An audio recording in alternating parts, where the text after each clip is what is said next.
The city had been burning for 3 days. Not literally. New York's infrastructure held its steel and glass and concrete still standing. But the screens burned. Every billboard in Times Square, every phone in every hand, every television in every window, all of them showed the same thing. Chaos packaged and sold back to the people creating it. On 6th Avenue, two groups faced each other across police barriers. One side held signs praising soups as humanity's protectors. The other screamed about accountability, about Victoria Newman's assassination, about the martial law declaration that had come down from Speaker Calhoun's office 48 hours prior. Between them, officers in riot gear stood with the exhausted posture of people who'd stopped believing their job mattered. Above it all, a massive LED screen cycled through its programming. Vaught's logo, a pharmaceutical ad. Then Homelander's face calm and paternal, explaining why temporary restrictions on assembly were necessary for national security. The audio cut out halfway through, replaced by someone's bootleg stream of the same speech, this time with profanity-laced commentary. Nobody looked up when the screen went dark. They should have. Beneath the city, in a facility that appeared on no public records, Project Dominion had been operational for 6 months. The underground complex sprawled across 3 sublevels, its existence justified by layers of shell companies and defense contracts. Vaught's executive briefings called it a research initiative. The engineers called it something else, usually in private, usually after checking that their phones were in another room. The device occupied the center of the main laboratory, a cylindrical structure 15 feet tall, wrapped in cooling coils and sensor arrays. Micro-rift generation, the project brief claimed. A method to create controlled spatial fractures for material transport and retrieval. The energy requirements were astronomical. The safety margins were theoretical. The funding came from Asset B-01. Nobody said the name Soldier Boy aloud, but everyone knew. The biological material, the energy signatures, the classified payload that arrived in refrigerated containers every 6 weeks. It all pointed to the same source. Vought had always been efficient about recycling its mistakes. At 11:47 p.m., the device activated for the 3rd time. The first test had produced a flicker, a distortion in the air that collapsed within seconds. The second had held for nearly a minute, long enough to send a probe through and retrieve atmospheric readings from somewhere else. Somewhere the instruments couldn't identify. The 3rd test tore reality open and refused to close. The rift expanded beyond parameters, beyond predictions, beyond the fail-safes that should have shut the system down. Energy readings spiked into ranges the sensors couldn't process. The cooling system failed. Alarms screamed through the facility as the cylindrical device began to shake itself apart. Then something came through. The impact registered on seismographs across 3 boroughs. Cameras caught the moment a section of asphalt in Midtown bulging upward, then erupting as something massive forced its way into the world. Debris sprayed outward in a perfect radius. A delivery truck flipped onto its side. Windows shattered for 2 blocks in every direction. When the dust cleared, Optimus Prime stood in the crater, metal first. That was what witnesses reported later, when the lawsuits and investigations and congressional hearings began their grinding work. A figure of red and blue and gunmetal gray, impossible geometry, made solid rising to full height in the center of the destruction. Smoke curled from vents in his chassis. His optics blazed with light that had crossed from somewhere else somewhere the onlookers' minds couldn't quite process. He didn't speak. He moved. A man stumbled from the overturned truck, blood running from a cut on his forehead. Optimus stepped forward, servos whining, and caught the vehicle before it could settle further. One hand, No, not a hand. Something that served the same function, but operated on principles human engineering had never conceived, gripped the frame and lifted. The truck rose. The man crawled free. A woman screamed from a fifth-floor window pointing down at the street where a sedan had been crushed beneath falling concrete. Optimus scanned the wreckage, then knelt. His movements carried a weight that went beyond mass, something deliberate and measured. He pulled the roof away, like paper reached in, withdrew a teenage girl still clutching her phone, set her down gently on clear pavement. Around him, people ran, some toward most away. It didn't matter. He worked methodically, clearing debris, creating space, his massive frame somehow precise enough to extract survivors from the chaos his arrival had created. A bus had stopped mid-intersection, its passengers pressed against the windows. Optimus turned toward it, took 2 steps, then stopped. His head tilted, optics focusing on something beyond visual range. The drones arrived 30 seconds later. Vaught's rapid response units, equipped with military-grade cameras and direct feeds to the tower's crisis management center. They circled at a distance, recording every angle, every movement. Optimus tracked them with the patience of someone who'd seen surveillance before and understood exactly what it meant. He said nothing. Did nothing aggressive. Simply returned to the work of containment, pulling wreckage away from a storefront where people had taken shelter, using his own frame as a shield against falling glass. By the time the first Vought security team arrived on the ground, the immediate danger had passed. The crater still smoked. The destroyed vehicles still blocked traffic. But no one else was dying. The lead officer, tactical gear Compound 5 enhancement protocol tattoo visible on his neck, raised a megaphone. "Remain where you are. Do not move. This area is under Vought international jurisdiction." Optimus looked at him. Just looked. The officer's hand tightened on the megaphone, then lowered it slowly. "Civilians first," Optimus said. His voice carried across the intersection, not loud, but absolute, each word deliberate. English, but with an accent that didn't map to any region on Earth. The crowd went silent. Even the protesters on 6th Avenue 3 blocks away seemed to pause. Optimus gestured to the people still clustered near the damaged bus. The officer stepped back. Let them pass. What else could he do? 10 blocks north in Vought Tower's Executive Command Center, a dozen screens showed different angles of the same scene. The robot, the crater, the wreckage, the survivors walking away. A woman in a tailored suit tapped her tablet, scrolling through preliminary AI analysis. Threat assessment inconclusive. Origin unknown. Intent insufficient data. She pulled up a different screen, this one showing real-time social media trends. Hashtag alien invasion was already trending. So was hashtag Vought response. And bizarrely, hashtag new hero.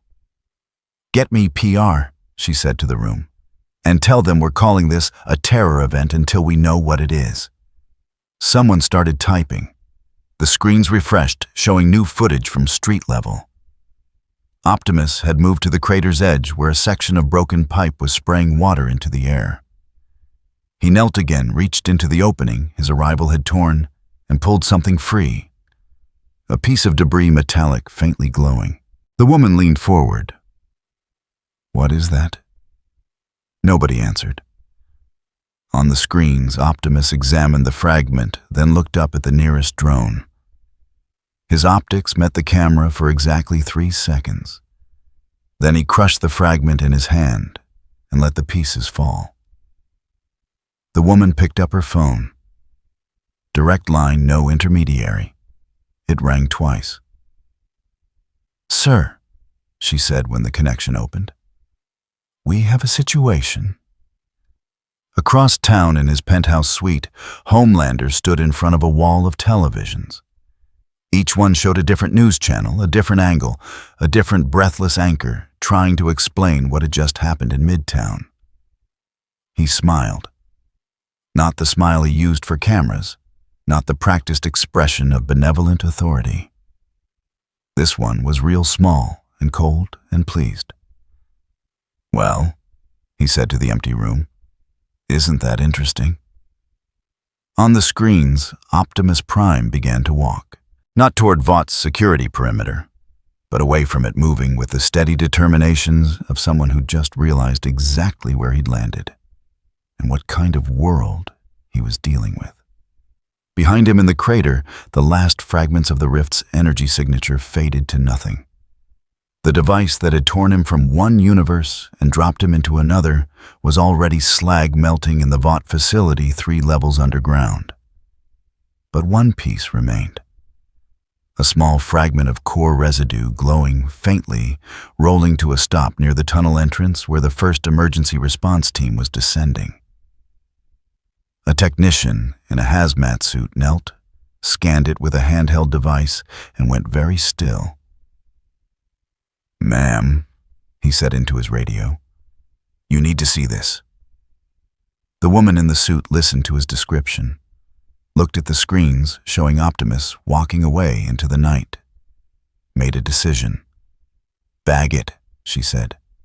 "Bring it to the lab, right now." The fragment went into a containment vessel. The vessel went into a transport case, and in a sub-basement laboratory that would deny its own existence if asked, scientists who'd spent months trying to open doors to other worlds finally had proof that they'd succeeded. They also had a sample. By morning, Vought's official statement would call the incident a potential national security threat. By morning, Sister Sage would have 3 different narrative strategies ready for deployment. By morning, Homelander would be rehearsing his speech about protecting America from unknown dangers. But for now, in the small hours when the city pretended to sleep, Optimus Prime walked the streets of New York and tried to understand what he'd fallen into. He'd seen war before. Cybertron had taught him what corruption looked like, what happened when power divorced itself from responsibility. This world smelled the same. Above him, the screens began their work cutting and splicing and reshaping the truth into something more profitable. Below him, Vought's machinery turned processing the crisis into opportunity. And somewhere in the dark, William Butcher watched the news coverage with the sound off, reached for a bottle he'd promised himself he wouldn't open, and started planning. The city hadn't been burning, but it was about to. The crisis room convened at 6:47 a.m., 23 minutes after the first reliable threat assessment landed on the right desks. Vought Tower's 18th floor held no windows. The conference space existed in perpetual artificial daylight temperature controlled to exactly 68 degrees air, filtered 3 times before circulation. 12 seats around black glass, 7 of them occupied. The woman who'd coordinated the initial response sat at the head of the table tablet glowing in front of her. Corporate Vice President of Strategic Asset Management, a title that meant she decided what qualified as property and what qualified as threat. Usually the categories overlapped. "Status," she said. The man to her left pulled up a holographic display. 3-dimensional rendering of Midtown, the crater marked in red movement patterns, traced in blue. Subject departed the incident zone at 0230 hours. Current location unknown. Street cameras lost tracking at the East River perimeter. He rotated the image. No casualties directly attributable to the subject's actions. 14 injuries from the initial displacement event. Infrastructure damage estimated at 8.2 million. Acceptable losses, someone murmured. The VP didn't acknowledge it. Legal. A woman in charcoal gray leaned forward. "We're filing for emergency custodianship under the Superhuman Activities Monitoring Act. If it's organic, it falls under FDA. If it's mechanical commerce, If it's extraterrestrial, we're arguing. Defense has primary jurisdiction, and we hold the contract. It's all three, the VP said. Then we own the conversation until someone proves otherwise. The hologram shifted, showing footage from the drones. Optimus lifting wreckage, Optimus shielding civilians, Optimus crushing the glowing fragment in his hand. That last part, the VP said. What was he destroying? The technician from the night shift appeared on a monitor remote feed from the sub-level lab, dark circles under his eyes. Coffee cup shaking slightly in his grip. Core residue, ma'am. Same energy signature as the Rift device. We're running analysis on the recovered sample, but preliminary scans suggest it's some kind of stabilized spatial anchor. If I had to guess, he was preventing us from tracking the source. Can we replicate it? A pause. We can try. The VP closed. That window opened another. Social media analytics, sentiment mapping, predictive trend modeling. The algorithms had been working all night. Public perception is fractured, she said. 41% view the subject as a potential threat. 37% are calling it a rescue operation. 22% think it's a VOT publicity stunt. She scrolled through data streams. We have approximately 6 hours before the narrative solidifies beyond our control. Recommendations. 3 options. She pulled them up side by side. Option 1, classify it as a terror event. Full containment protocol, maximum force authorization. Option 2, attempt asset acquisition, offer partnership under VOT oversight. Option 3, discredit and isolate. Let it become irrelevant. The room went quiet. Option 1 puts us at war with something we don't understand, the legal representative said carefully. Option 3 only works if it cooperates by doing nothing. Option 2. Option 2, a new voice said from the doorway, is the only one that lets us control the story. Every head turned. Homelander stood in the entrance, still in costume cape settling around his shoulders with practiced precision. He smiled the smile that had sold $1 billion in merchandise. Walked to the table like he'd been invited. The VP didn't stand.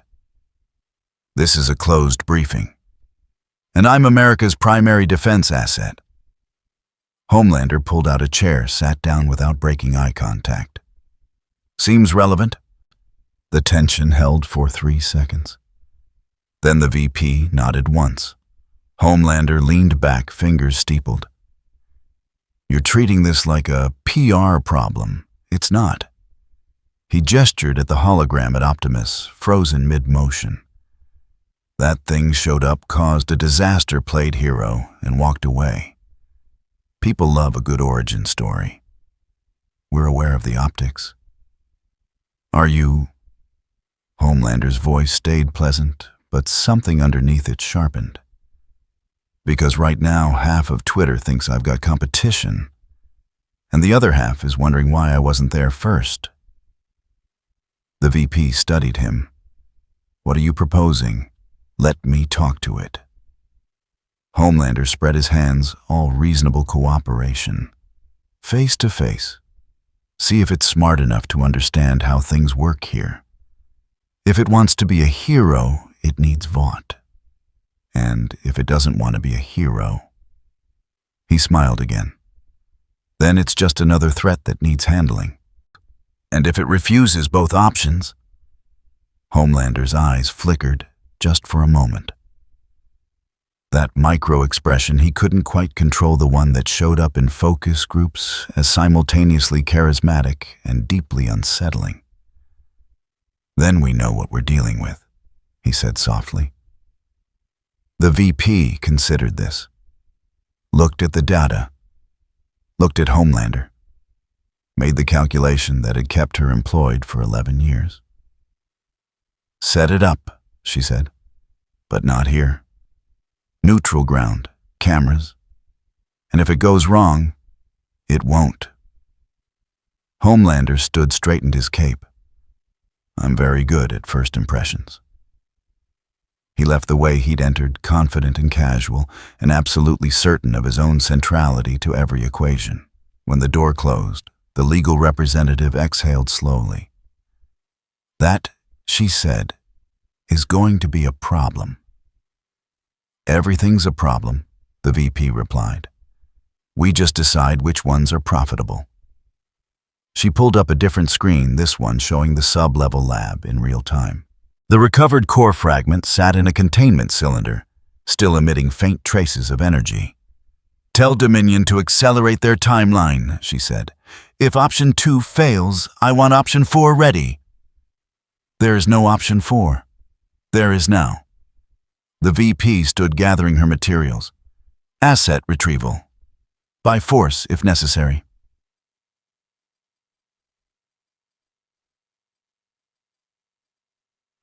They found Optimus Prime in Astoria near the waterfront, standing perfectly still and watching the sunrise. No crowds, no cameras. Just a robot the size of a building alone, among the warehouses and shipping containers facing east as light broke across the river. Homelander descended from the sky with calculated grace, landing 30 feet away. Close enough to seem approachable, far enough to maintain altitude advantage if needed. Hell of an entrance last night, he said, voice carrying across the empty lot. Really knew how to make an impression. Optimus didn't turn, didn't move, just continued watching the horizon. Homelander tried again, adjusting his tone slightly. Less casual, more authoritative. I'm Homelander, leader of the Seven. America's primary superhero. A pause. I'm here to talk. I know who you are, Optimus said.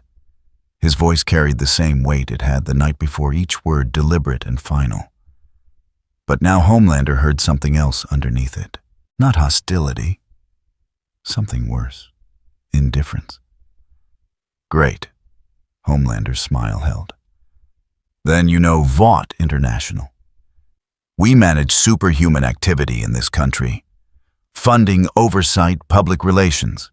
If you're planning to stay, we should discuss terms. Terms. Optimus turned now slowly, his optics focusing on Homelander with the kind of attention that felt like being examined under laboratory conditions. You mean control? I mean partnership. Homelander gestured broadly, encompassing the city behind him. You helped people last night. That's good. But helping people in America, helping them the right way, requires structure, resources, protection from legal liability, from public backlash, from the people who won't understand what you are. He floated a foot higher, making the point. We can offer all of that. In exchange for what? Cooperation. Transparency about your capabilities, your origin, your intentions. Homelander landed, took 3 steps closer, and acknowledgement that in this country, superhuman activity falls under Vought jurisdiction. That's not negotiable. That's law. Optimus held his gaze for a long moment. I have seen this before, he said quietly. A system that claims authority over those it fears, that packages strength as service and calls it protection. He paused. It never ends well. Homelander's smile finally cracked, just slightly. You think you're better than this, than us? No. Optimus shook his head, emotion almost gentle. I think you deserve better than what you have become. The silence that followed felt dangerous. Homelander's jaw tightened. His hands curled into fists. For 3 seconds, maybe 4, the air between them hummed with potential violence. Then he laughed. Short, sharp, utterly without humor. You know what? Homelander lifted off the ground again, rising until he looked down at Optimus from above. I was going to try the reasonable approach. Really, I was. But here's the thing about America. About this world, we don't need you. We've got me. We've got the Seven. We've got an entire industry built around managing power. He pointed down at Optimus Cape, billowing in wind that didn't exist. So you've got two choices. Work with us, let us turn whatever you are into something useful. Or refuse and find out exactly how we handle threats that don't understand their place. Optimus looked up at him. Didn't flinch. Didn't react. I will not serve systems that treat lives as inventory, he said. And I will not allow this world to mistake slavery for safety. Homelander's eyes began to glow. Just slightly. Just enough. Big words from something that showed up uninvited and broke half a city block. I did not choose to be here, Optimus replied. But I am. And while I remain, I will do what I have always done. Protect those who cannot protect themselves, even from their protectors. The glow intensified. Homelander tilted his head, expression shifting into something cold and final. You just made a very big mistake. He shot upward, disappearing into the morning sky in a blur of red and blue. Optimus watched him go. Remained standing in the empty lot, processing what he'd just learned about this world and the forces that shaped it. Behind him, hidden among the shipping containers, a Vought surveillance team recorded everything. The exchange would be edited within the hour. Optimus's words would become threats. Homelander's restraint would become mercy. The narrative was already shifting. In the tower, the VP watched the feed with her morning coffee. He refused, someone said unnecessarily. Yes. She set the cup down. Which means we move to containment. She opened a secure channel, spoke 4 words. Activate Project Dominion. 3 levels below street level in laboratories that officially didn't exist, engineers began powering up equipment they'd built from stolen interdimensional energy and the biological nightmares of a previous generation. The core fragment pulsed in its containment vessel. And in a cell that no record acknowledged, frozen in a suspension that could be reversed with the right authorization. Soldier Boy waited in dreamless darkness. The world had moved on without him. It was about to bring him back. The warehouse sat 3 blocks from the Gowanus Canal, anonymous among 100 other forgotten industrial spaces. Frenchie had picked it because the cameras stopped working in this neighborhood years ago and nobody bothered fixing them. Huey had verified the blind spot through Vaught's own surveillance logs. Starlight had created the window, 6 minutes where patrol routes didn't overlap, where satellite coverage shifted, where the digital panopticon blinked. They had 90 seconds left. Mother's Milk stood by the entrance, watching the street through a crack in the rusted door. His hand rested near his sidearm fingers, drumming a pattern that meant he wasn't comfortable with any of this. He's not coming, M.M. said. He'll come. Huey checked his phone again, then the jury-rigged scanner Frenchie had built from salvaged Vought tech. If he got the message, big if. Starlight paced near the far wall light, crackling faintly around her fingertips. Nervous energy. She'd been the one to send the signal, a burst of specific frequencies aimed at the waterfront, where reports placed the robot. No way to know if it reached him. No way to know if he'd understand. No way to know if he'd care. Butcher sat on a crate cleaning a pistol that wouldn't do anything against what they were trying to recruit. He worked with the methodical calm of someone conserving energy for violence later. Waste of time, he said without looking up. Thing that big, that strong, it doesn't need us. Probably doesn't even think about us. Then why did it save people? Huey's voice carried an edge it hadn't used to have. 6 months ago, felt like 6 years. Why didn't it just leave Dunno, don't care. Butcher slid the magazine home with a click. I care if we can point it at Homelander and pull the trigger. Jesus, Butcher. 30 seconds, interrupted.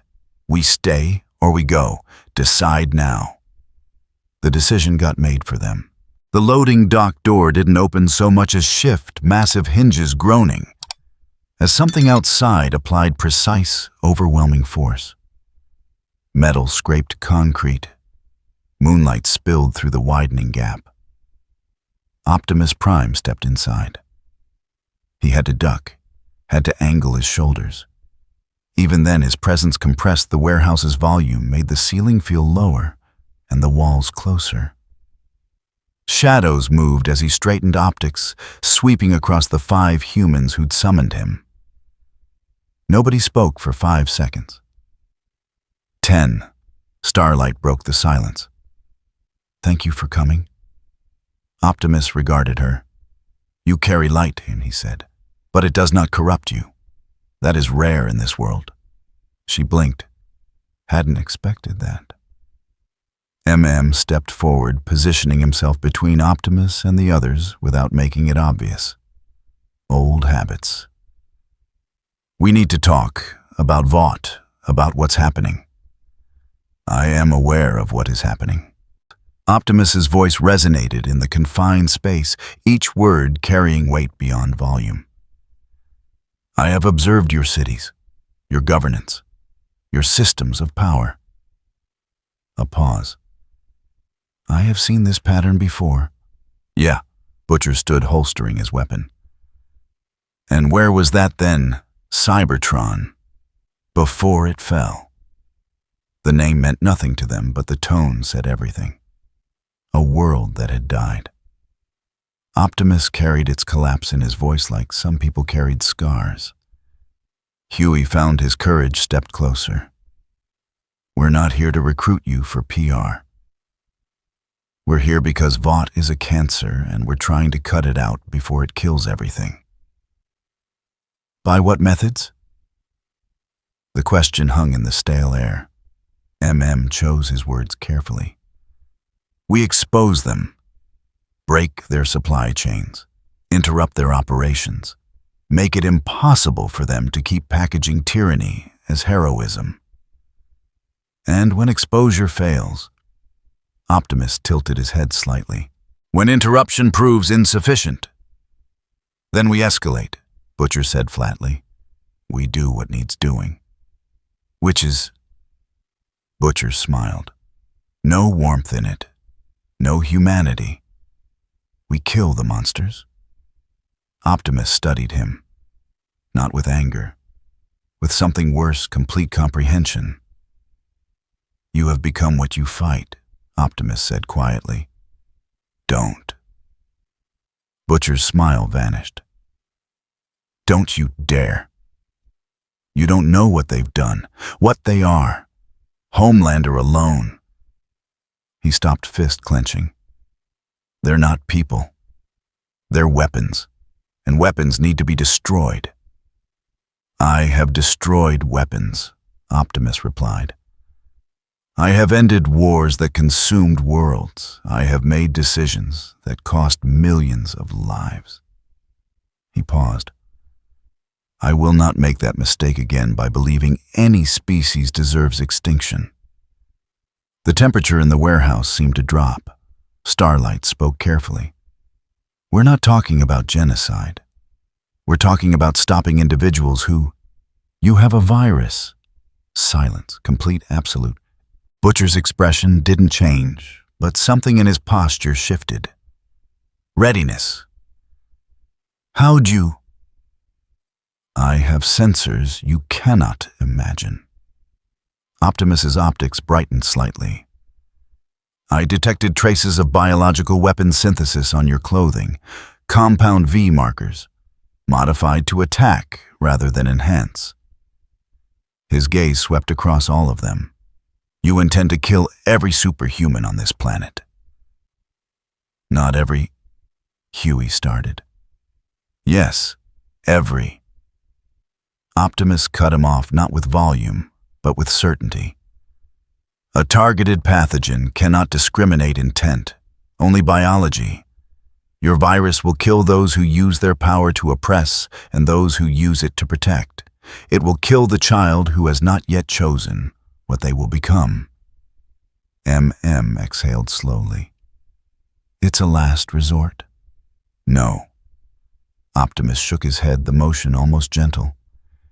It is genocide with a deadline, and I will not permit it.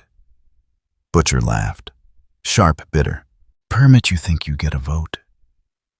I think, Optimus said, that if you deploy that weapon, I will stop you. Not because I love those with power, but because I have learned the cost of solutions that erase rather than change. The standoff stretched. Butcher's hand drifted toward his gun. M.M. shifted his weight. Starlight's fingers sparked. Then Huey did something unexpected. He stepped between them. Stop! His voice shook, but held. Just stop! He faced Optimus. You're right. About the virus. About what it would make us. He glanced back at Butcher. But you don't understand what we're dealing with. Homelander isn't just dangerous. He's got the government, the military. The entire country thinks he's a god. I do not fight gods, Optimus said. I fight systems that create them. Then help us do that. Huey's desperation showed now raw and honest. Not with the virus, not with mass murder, but with, he gestured helplessly, with whatever you think is right. Because we've tried everything else, and people keep dying. Optimus considered this, scanned each face, read the exhaustion, the rage, the fractures in their solidarity. I will help you dismantle Vaught's infrastructure, he said finally. I will destroy their supply chains, their propaganda networks, their tools of oppression. I will ensure they cannot continue to package power as protection. And Homelander, Butcher demanded. If he threatens innocent lives, I will stop him. Optimus's tone remained level. But I will not execute him because you hate him. And I will not allow you to use me as justification for atrocity. Butcher stared at him, then barked a laugh, harsh and humorless. You're just like them, aren't you? All that power and still can't make the hard calls. No. Optimus met his gaze without flinching. I make harder calls. I refuse the easy answer of elimination. I choose the burden of responsibility over the relief of genocide. He turned, preparing to leave, stopped at the door. I will work with you because your enemy is mine. But understand I am not your weapon. I am your reminder that even in war there are lines that must not be crossed. His optics dimmed slightly. Hold that virus again in my presence, and you will learn what I do to those who choose extinction. The threat carried no malice, just absolute certainty. Then he was gone, slipping through the loading dock with impossible quietness for something his size. The warehouse felt larger in his absence, and somehow colder. M.M. spoke first. Well, that went about as well as expected. He's a liability, Butcher said immediately. Won't do what needs doing, won't let us finish it. He's also the only thing Homelander can't laser in half, Starlight countered.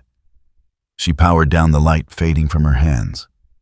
We need him, even if he won't. She couldn't finish the sentence. Huey sank onto a crate head in his hands. He's right, though. Isn't he about the virus? About what it makes us?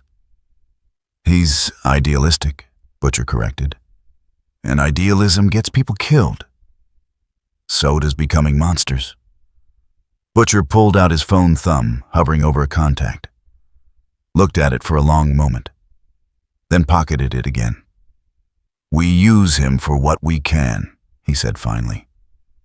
Infrastructure, supply chains, All that righteous demolition shite. His expression hardened. But when the time comes, when Homelander needs to die, and your metal messiah won't do it, I will. With the virus, MM's voice carried warning. With whatever works. Starlight stepped between them.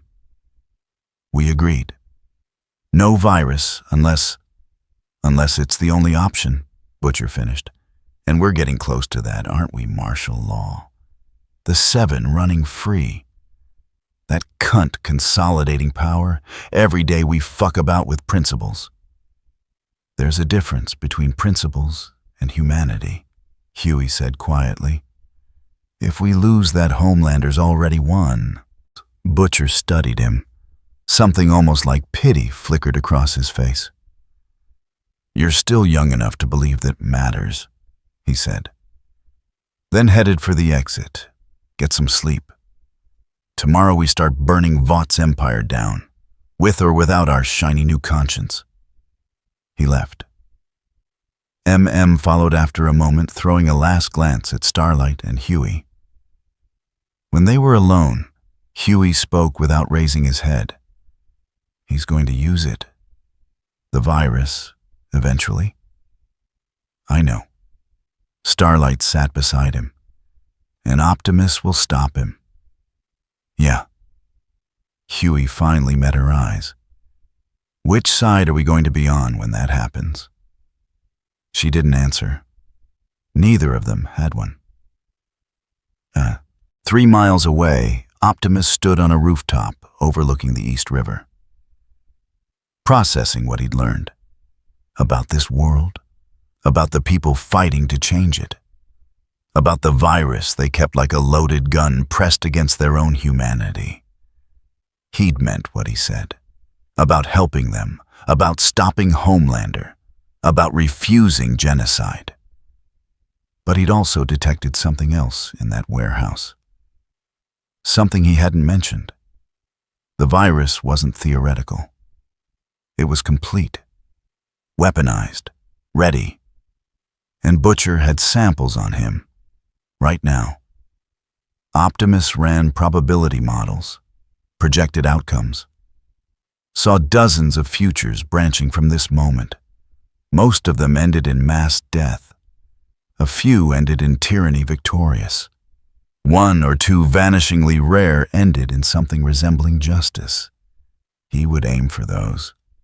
Even if the people he was helping couldn't see them yet.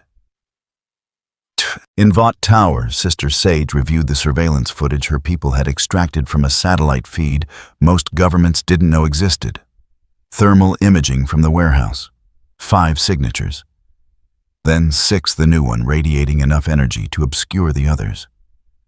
She enhanced filtered RAN facial recognition on the heat patterns. Got 4 names. The boys, again. She picked up her phone. Direct line to the VP of Strategic Asset Management. They've made contact, she said when the connection opened. The robot and the terrorists, confirming alliance.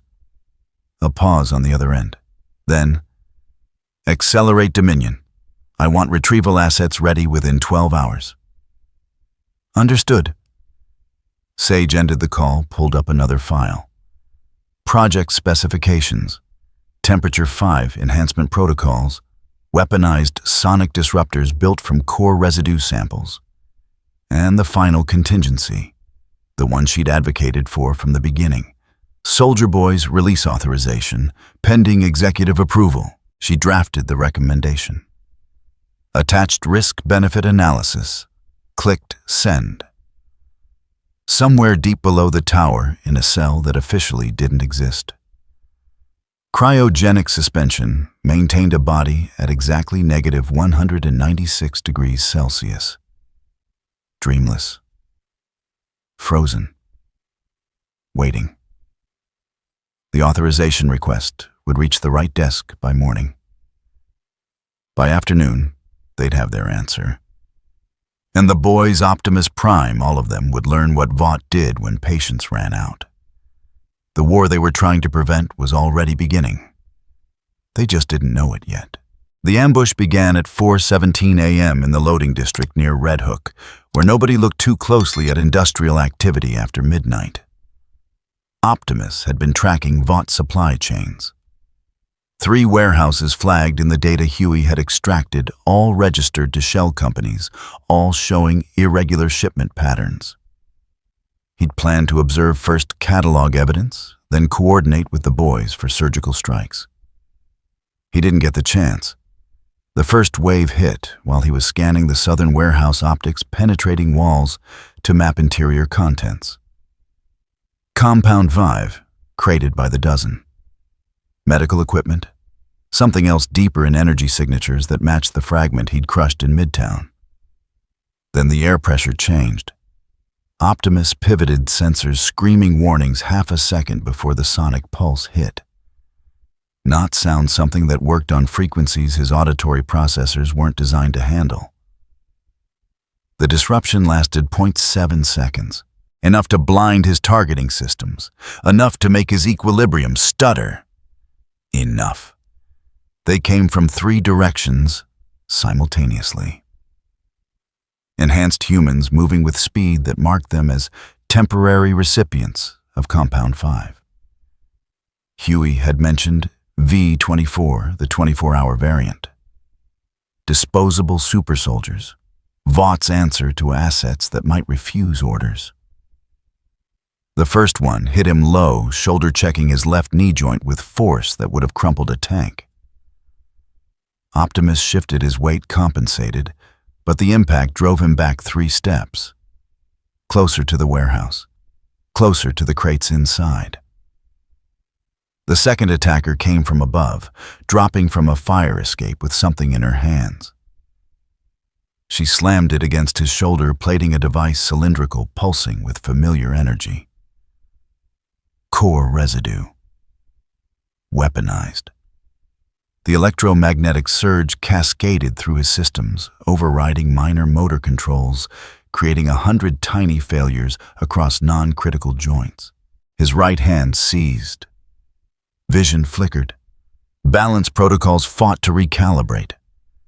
0.7 seconds again.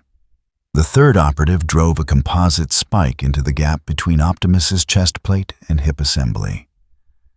Not deep enough to penetrate critical systems, just deep enough to lodge their transmitting data, leaching trace amounts of internal material.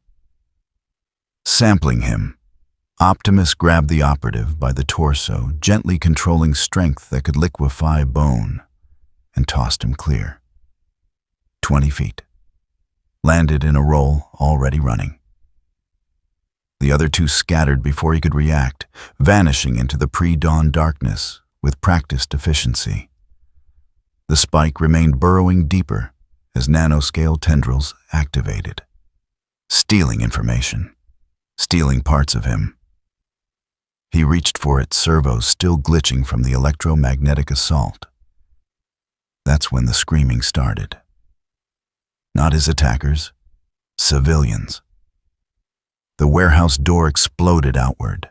People streamed through, dock workers, early shift, caught in the crossfire of an operation they couldn't understand. Someone had triggered the fire alarm, standard evacuation protocol. Except nothing about this was standard. One of the V-24 operatives reappeared, grabbed a fleeing worker. Middle-aged woman terror bright in her eyes, and held her like a shield. Not to Optimus, towards something he couldn't see yet. "Clear shot," a voice said from somewhere in the surrounding buildings. Optimus scanned frantically, found the sniper nest, 4th floor window thermal signature rifle that wasn't aimed at him, aimed at the woman. "Subject is prioritizing civilian safety over tactical response." Another voice, different frequency, military communications band. "Proceed with extraction."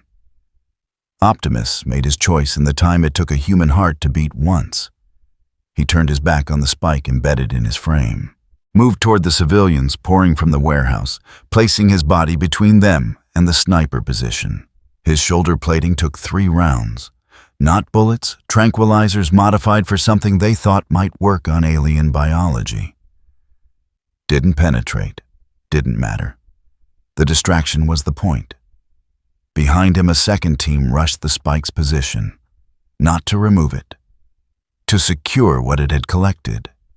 They worked with surgical speed, extracting the device, uploading its harvest to encrypted storage gone before Optimus could pivot, without crushing the workers still fleeing past his legs. Sample acquired, someone reported. Residual energy patterns and structural material should be enough. Extract. Full withdrawal. The V-24 operative released the woman, shoved her toward Optimus, used the moment of his attention shift to vault onto a shipping container and disappear. The sniper packed up. The assault team melted into the industrial maze. 14 seconds start to finish. Optimus stood among scattered civilians, his system still recovering from the electromagnetic attack, watching Vought's people vanish like they'd never existed. They'd won. Not through strength. Through understanding exactly what kind of warrior he was. And exploiting it. The woman he'd shielded sat on the curb, hands shaking as EMTs checked her vitals. She kept glancing at Optimus' expression, cycling between gratitude and fear, and something that might have been accusation. Police had cordoned the area. News vans circled like carrion birds. Optimus counted 3 different drone types recording from separate angles.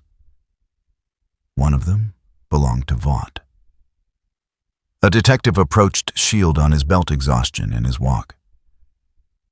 "I need a statement." "From what?" Optimus asked quietly. The detective paused. "From whoever, whatever you are.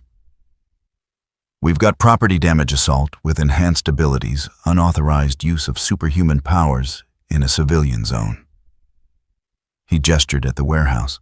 "And a whole lot of questions about what you were doing here in the first place." "Investigating criminal activity." "Under whose authority?" Optimus didn't answer. The detective nodded slowly, like he'd expected that. "Yeah, that's what I thought." He pulled out a card, standard issue. "Vaught's got lawyers incoming. They're claiming this warehouse is part of an active federal investigation, and you've compromised it." He offered the card. "You're going to want representation." Optimus stared at the small rectangle of paper. Didn't take it. "I do not operate within your legal frameworks," he said. "Then you're going to have a problem. Because those frameworks are how they control the narrative." The detective pocketed the card. "And right now, their narrative is that you're the threat." He walked away, leaving Optimus alone in the middle of contained chaos. The woman on the curb was crying now. One of the EMTs wrapped a blanket around her shoulders, guided her into an ambulance. She looked back, once met Optimus's optics, then turned away.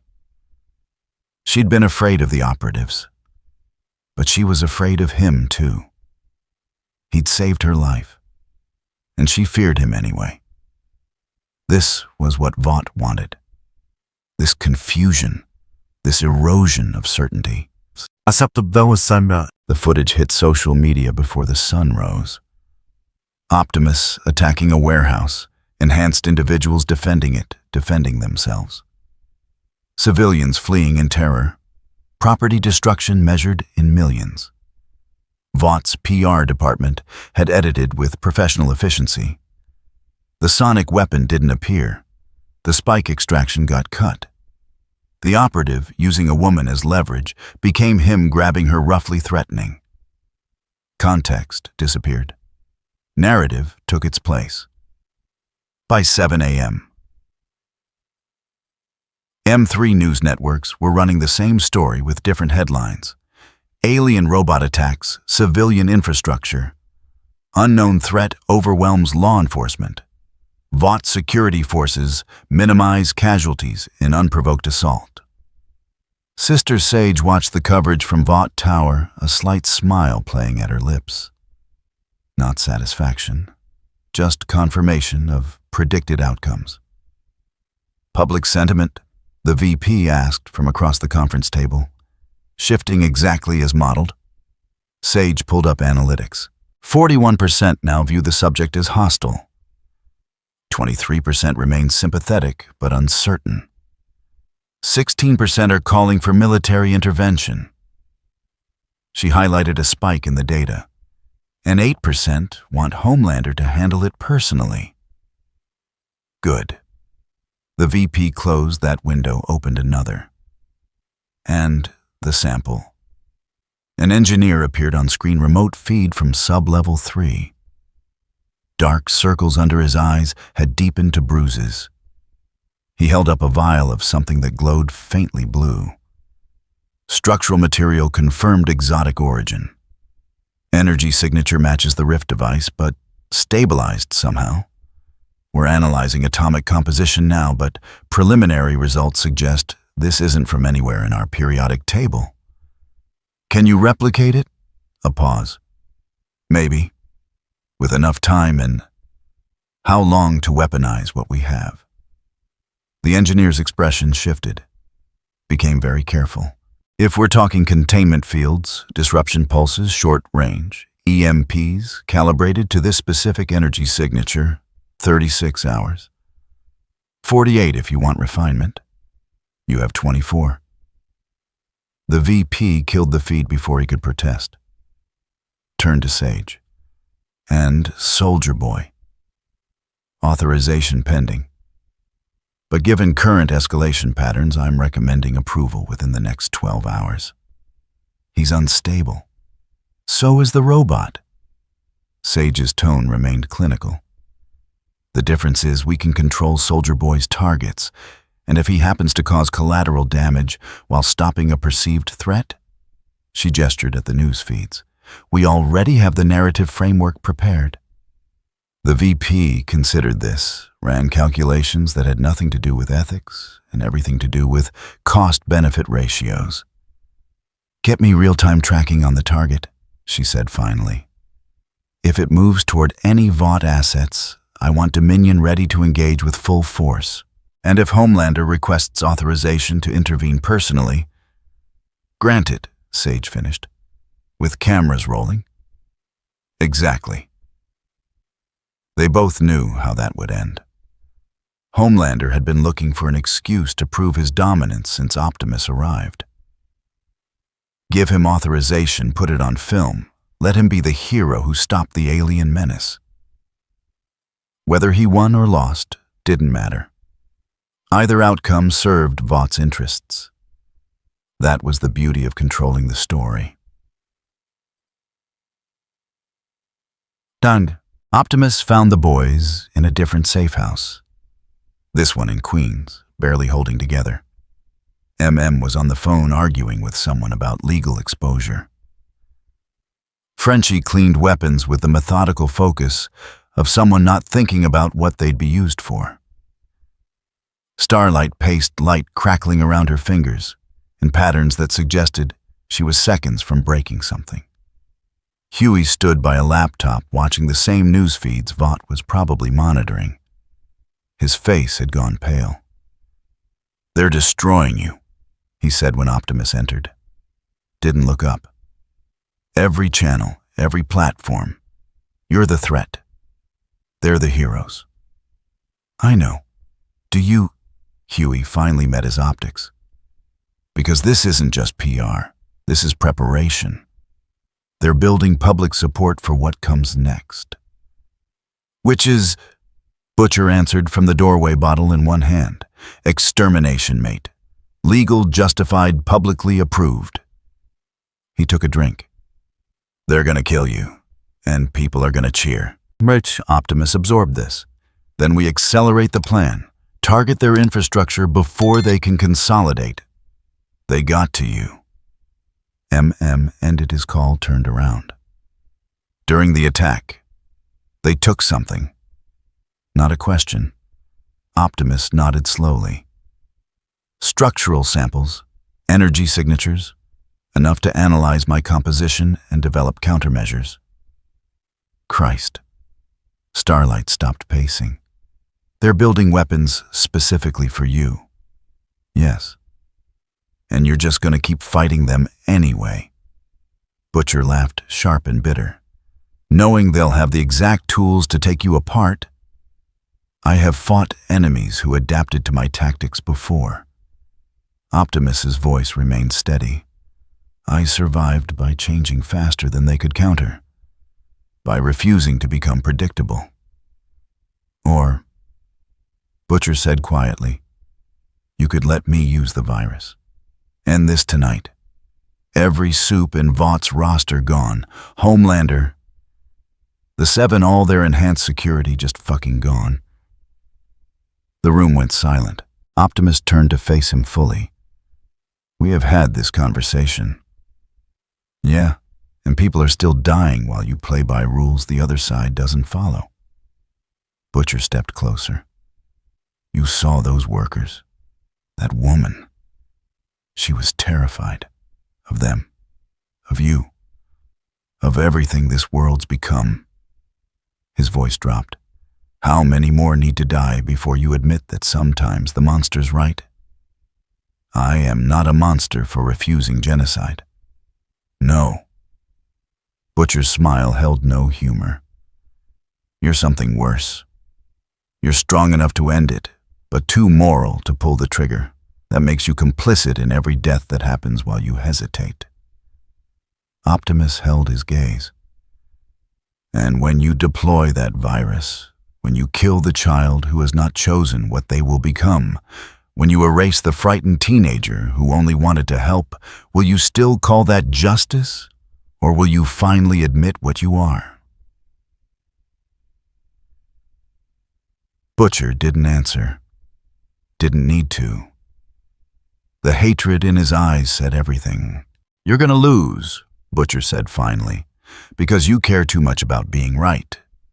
And Vought doesn't care about anything except winning. He left. Slammed the door hard enough to crack the frame. The others stood in the wreckage of that exchange, nobody quite meeting anyone's eyes. He's not wrong, MM said quietly. About the tactical reality.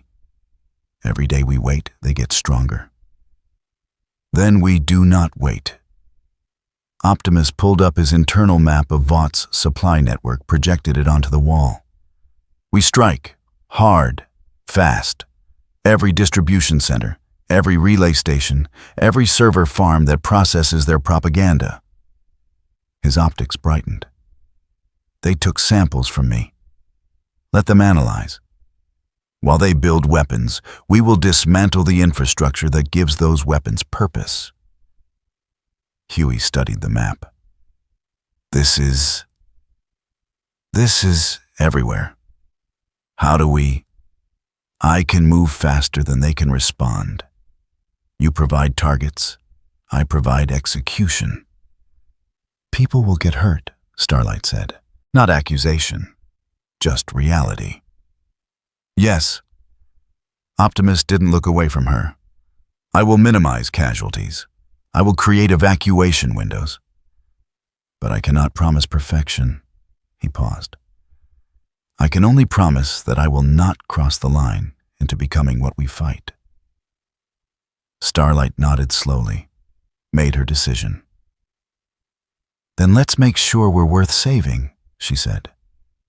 They started planning. Targets, timelines, contingencies. The methodical work of people preparing for war while trying to hold on to something that resembled humanity. Outside dawn broke over New York. The city woke to headlines declaring Optimus Prime a threat, to social media debates about whether robots had rights, to a government increasingly convinced that maybe Homelander had been right all along about the need for strong leadership in uncertain times. The pieces were moving. The board was shrinking. And in a frozen cell, 3 levels underground, authorization codes began their final processing sequence. Soldier Boy's suspension was scheduled to lift in 16 hours. The war everyone was preparing for was about to get much, much worse. The massacre happened at 2:34 p.m. during lunch hour, when the maximum number of phones would be recording. Homelander chose Union Square. Dense crowds, open space, perfect sight lines for the dozen media drones that had been positioned purely coincidentally in a grid pattern around the plaza. He descended from cloudless sky like Revelation Cape billowing, landing with theatrical precision on the central monument. People cheered. They always did at first. He smiled his practiced smile, raised one hand in benediction. Cameras caught it from every angle. The Golden Boy, America's guardian, their god in red and blue. "Citizens," he said, voice amplified by speakers that someone had installed that morning. "I come with grave news. The alien entity that has been terrorizing our city." He didn't finish the sentence. The heat vision came without warning.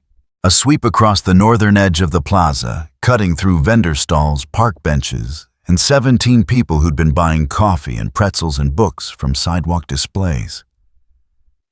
The beam burned at temperatures that turned flesh to vapor before pain signals could reach the brain. Screaming started. Chaos erupted. People ran in every direction, trampling each other, fleeing from their protector who'd just become their executioner. Homelander let them run. Counted to 5. Then struck again. Southern edge this time. Food cart exploded. Bodies scattered. Thermal bloom captured perfectly by every camera, every angle, every feed that would be edited later to show something else entirely. He killed 23 people in 40 seconds, injured dozens more, created exactly the level of terror Vought's psychological operations team had calculated would maximize public support for emergency measures. Then he stopped, hovered above the carnage, let the cameras capture his expression. Grief barely controlled rage, righteous fury. "It's controlling me," he gasped, just loud enough for the microphones. "The alien, its technology, I can't..." He flew away, trajectory taking him directly over Vought Tower, where he landed on the roof, where he smiled at Sister Sage and the camera crew documenting his extraction from hostile influence. The footage would be edited within minutes. Homelander's attack would become Optimus's. The heat vision would be replaced with energy blasts from a digital model. The people fleeing Homelander would become people fleeing the robot. Truth would die faster than the victims had. And across the city, Optimus Prime would hear about it through news alerts that blamed him for massacre he'd been 3 miles away from preventing.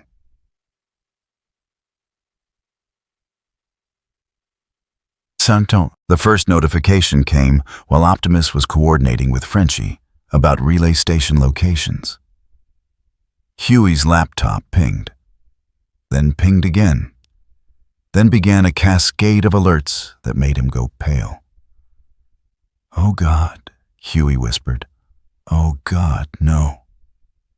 MM grabbed the laptop, read the headlines, expression hardening into something bleak and familiar. He'd seen this playbook before. Different players, same script. "They're saying you did it," MM said quietly. "Union Square. Mass casualties. Every network's running the same footage." Optimus accessed the feed's directly processors, parsing the video data in microseconds. Saw himself or something rendered to look like him firing energy weapons into crowds. Saw people dying. Saw Homelander trying to intervene, being overwhelmed by superior technology. Saw the narrative being built in real time. "It's fabricated," he said. "I was here. You witnessed. Doesn't matter." Butcher pushed past the others, face tight with something between fury and vindication. "You think anyone's gonna believe us over that?" He gestured at the screens. "They've got footage. Experts. Homelander playing the wounded hero. What have we got? The word of a robot and some terrorists." Starlight's hands sparked light flickering in patterns that suggested imminent explosion. We have to expose this. Show them with what platform cut her off. They control the networks. The internet's full of their bots. Any counter-narrative we push gets buried in minutes. Then we make them listen. Optimus stood full height, making the safe house ceiling feel inadequate. We remove their ability to speak lies. How? Huey demanded. They've got redundancies, backups. Even if we hit every relay, then we hit everything. Optimus pulled up the maps he'd been building for days. Supply chains, distribution networks, the infrastructure that kept Vought's empire functioning. Not the people, the systems. Every server farm that processes their propaganda. Every broadcast facility.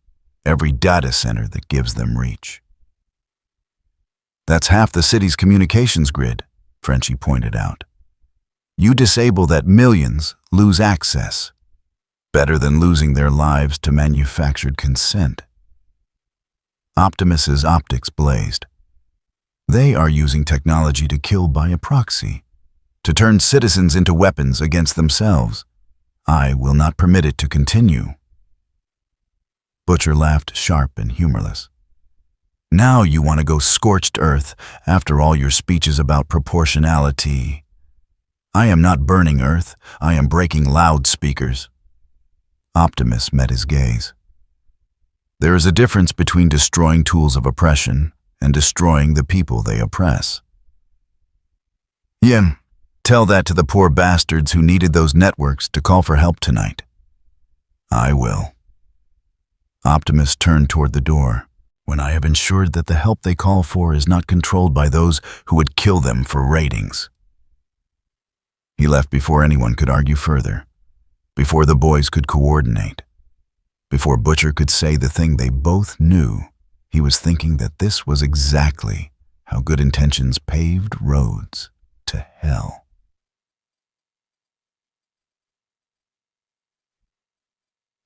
The first target was a broadcast relay in Midtown, disguised as a cell tower, actually routing 80% of Vought's PR distribution for the tri-state area.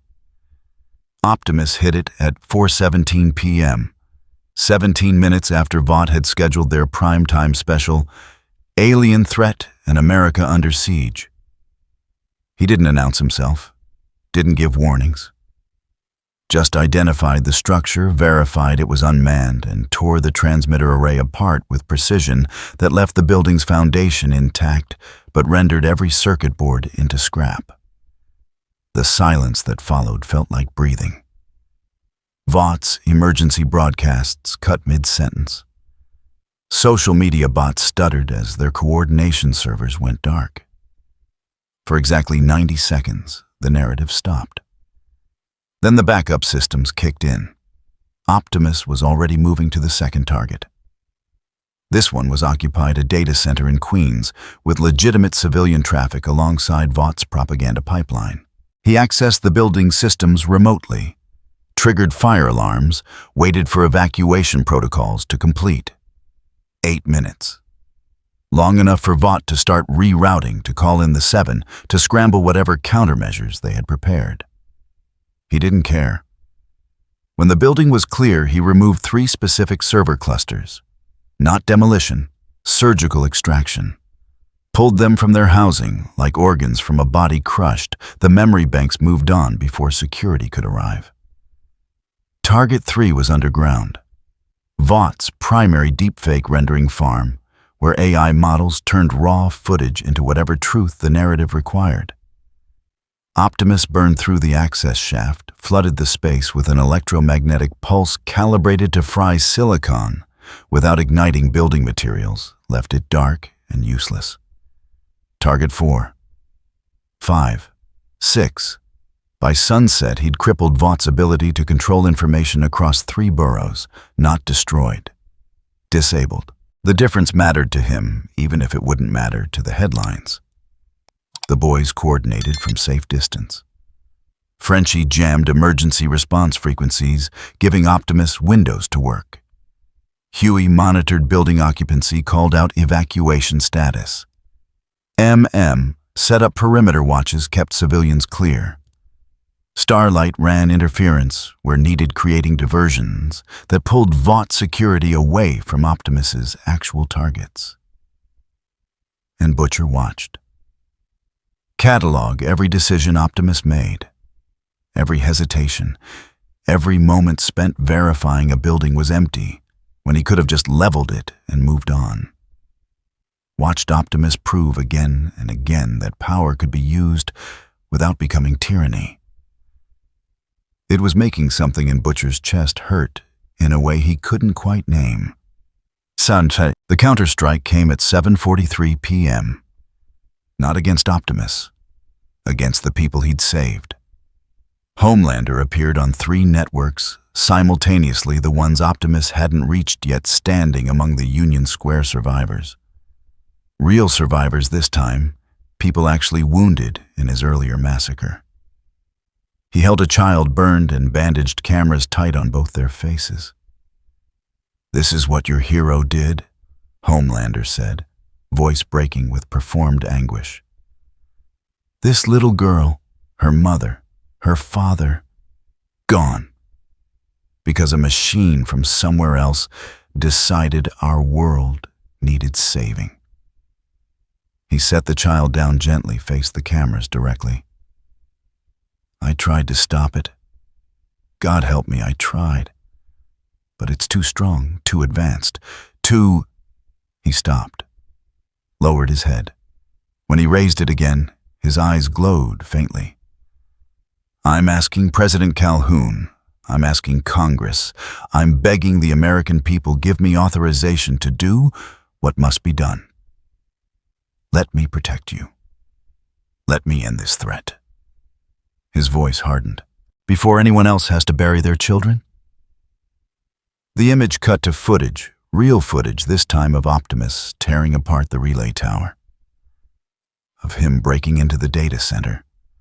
Of him moving through the city like a force of nature, unstoppable and alien and terrifying to anyone who didn't know what he was destroying or why.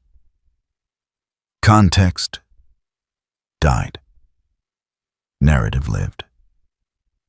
Within an hour, hashtags were trending. Hashtag Stop the Robot. Hashtag Homelander Protects. Hashtag America Under Attack. Within 2 hours, Congress had called an emergency session.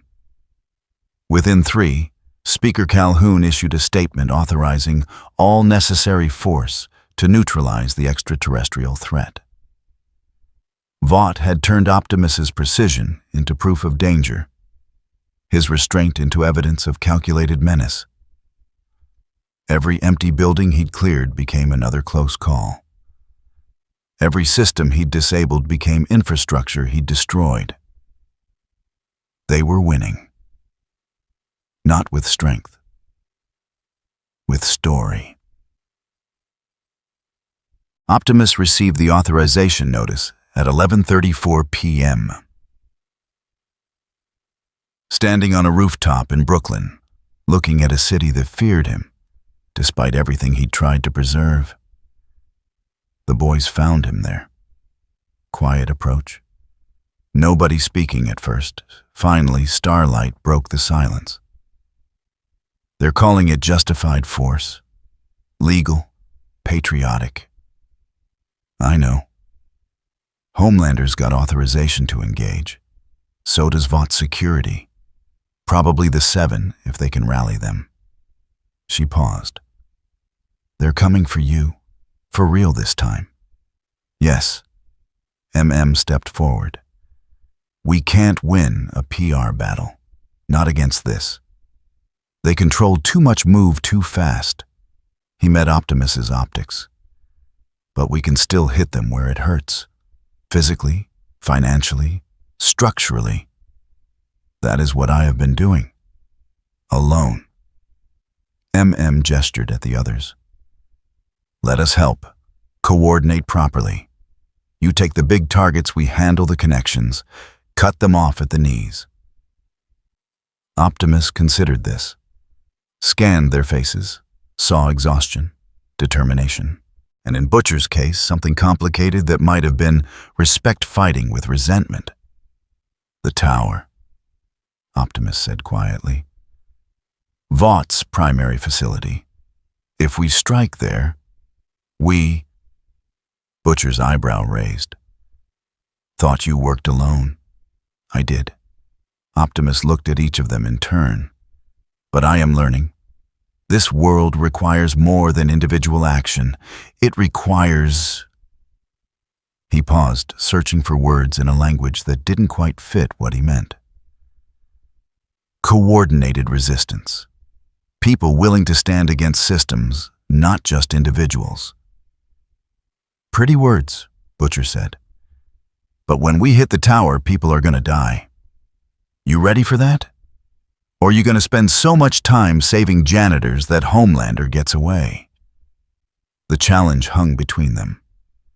Optimus didn't answer immediately.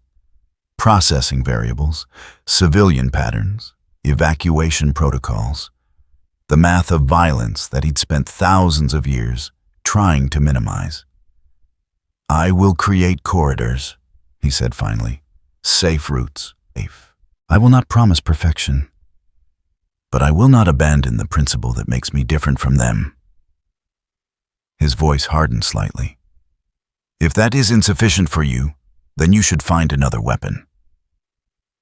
Butcher held his gaze, then smiled cold and sharp. Nah, I think you'll do. He walked away, leaving the others to coordinate details. Huey watched him go, then turned to Optimus. He's going to try something.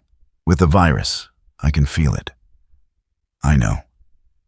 And you're still working with him. I am working with all of you.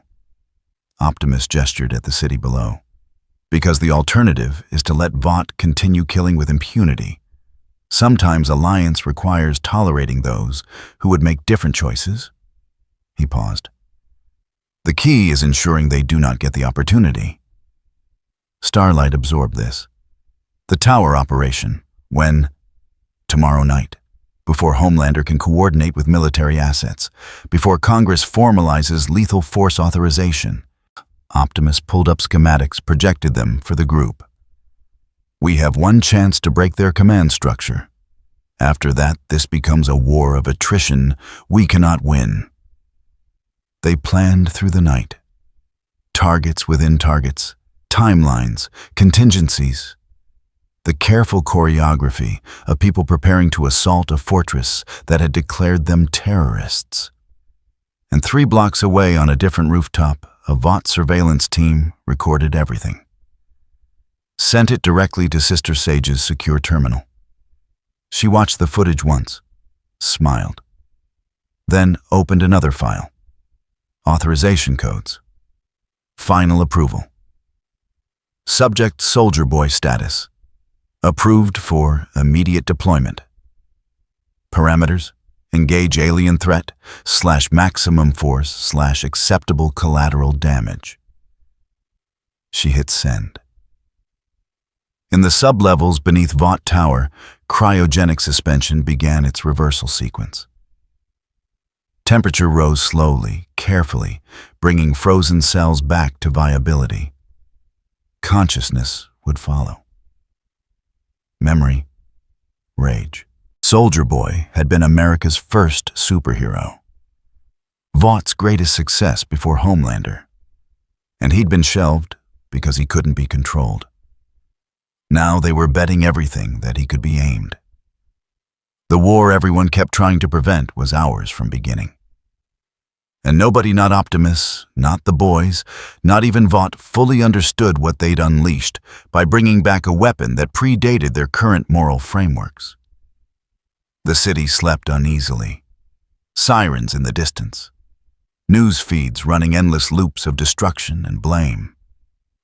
People taking sides without information, choosing fear over understanding because fear was easier. Tomorrow the tower would fall. But tonight in the dark, the real casualties were already mounting. Truth. trust. The belief that systems could be redeemed rather than destroyed. Optimus stood watch over it all, still hoping he was wrong about how far humans would fall. Still afraid he wasn't. Vought Tower didn't sleep. 317 employees worked graveyard shift data analysts, security personnel lab techs, running experiments that couldn't pause custodial staff cleaning offices where billion-dollar decisions got made. Sister Sage had run the numbers when approving night operations. Acceptable exposure, calculated risk. She hadn't calculated Optimus Prime. At 2:14 a.m., the building's external sensors detected movement, not approach. Already present. Something large stationary for the past 6 hours on a rooftop 4 blocks north, suddenly active. By the time security processed the alert, Optimus had covered half the distance. By the time they activated lockdown protocols, he'd reached the tower's perimeter. He didn't breach the main entrance. Didn't announce himself. Just walked to the Eastern Service Corridor, the one Huey's data dump had identified as lowest civilian density, highest server concentration, and began removing the wall, not smashing. Removing. Composite panels pulled apart at their seams, rebar cut with precision that suggested he could see atomic bonds. Structural supports separated in sequence that prevented cascading collapse. Engineering, not destruction. Inside, alarms screamed. Emergency lighting bathed corridors in red. And 317 people suddenly understood they were working inside a target. And Huey's voice crackled through the encrypted channel. Security's routing to your position. Heavy response, military grade. Optimus pulled another panel free, set it aside carefully. Evacuation status. Fire systems activated. East wing's clearing, but static burst across the line. West is locked down. Sister Sage triggered compartmentalization. She's sealing people in. Using them as shields. Not a question. Optimus had seen this tactic before. On Cybertron, before it burned. Yeah. MM's voice grim. We're working the manual releases, but it's gonna take time. You need to slow down. Optimus paused at the threshold he'd created. Could see into the tower now. Corridors branching like veins. Server rooms glowing with activity. And people scattered throughout, trapped by doors that had become walls. He calculated trajectories. Collapse patterns. The math of violence contained. Then recalculated for evacuation time. 20 minutes, he said. I need 20 minutes of clear corridors. We'll give you 10, Starlight replied. Her voice carried the strain of someone already working at capacity. After that, they'll have countermeasures in position. Then, we work faster. Optimus stepped through the breach. The first opposition arrived 90 seconds later. Not V-24 operatives this time. Actual members of the Seven. A-train hit him at supersonic velocity impact, calculated to disrupt balance without getting close enough for Optimus to grab. The speedster bounced off Optimus's shoulder plating, used the momentum to circle back, struck again from a different angle. Harassment, not combat. The goal wasn't victory, just delay. Optimus ignored him. Advanced toward the server core, each step measured to avoid load-bearing columns. A-train kept hitting, kept moving, kept being exactly annoying enough to matter without being threatening enough to prioritize. Then, the Deep arrived through a maintenance shaft, trailing fire suppression foam and smelling of desperation. He swung a section of pipe ridiculous weapon for someone with super strength purely for cameras and caught Optimus across the back. The pipe bent. Optimus didn't. He turned, finally regarded both of them with the kind of attention usually reserved for insects on windshields. You are being recorded, he said quietly. Everything you do here will be edited to justify what comes next. Stop participating in your own exploitation." A-Train laughed bitter and sharp. "You think we got a choice? Everyone has a choice." "Yeah. What's yours, robot?" The Deep backed up, posturing for cameras. Optimus could now identify 3 drones, different angles, live stream active. "You're destroying private property, threatening civilians, assaulting heroes. What choice are you making?" Optimus didn't answer. Just accessed the building's network security protocols, outdated civilian-grade encryption, and triggered the emergency evacuation sequence for the Western Quadrant. Doors unlocked, barriers retracted. People who'd been trapped suddenly had routes to safety. "I choose to give them exits," Optimus said. Then he continued toward the servers, leaving the 7 to decide if they wanted to keep performing for cameras or start helping evacuate. A-Train looked at the Deep. The Deep looked at the drones. Neither moved. Above them, somewhere in the tower's upper floors, Sister Sage watched the footage and began rewriting the narrative in real time. The locked doors would become Optimus's sabotage. The evacuation would become hostages released after negotiation. Every choice would be inverted. She was very good at her job. 3 floors down, the boys worked in parallel chaos. Frenchie had the electrical systems rerouting power to emergency corridors, killing surveillance in sections where civilians clustered. His fingers flew across a tablet, jury-rigged to Vaught's infrastructure, each command a small victory against people with better equipment and worse intentions. "Northeast stairwell is clear," he reported. 30, maybe 40 people coming through." MM coordinated ground level, physically ushering evacuees towards safe zones, directing them away from the sounds of combat echoing through the tower's skeleton. Some listened. Some panicked. One woman grabbed his arm, demanded to know what was happening. He gave her the truth. "Building's being attacked. Get out, now." She ran. Most of them did, but not all. On the 15th floor, Huey found the problem. A lab biohazard containment sealed under protocols that required manual override. Through the reinforced glass, he could see 8 people in clean suits, hands pressed against the barrier, fear obvious, even through protective gear. "I got trapped civilians," Huey said into comms. 15F East Wing. Can't override remotely." "How long to get there?" MM asked. 5 minutes if I run. You got 3 before this place starts coming apart. Move." Huey moved. Corridors blurred past emergency lighting, strobing red, dark red. Behind him, the sound of something large and methodical, dismantling infrastructure. Ahead, people who'd become acceptable losses in someone's tactical calculation.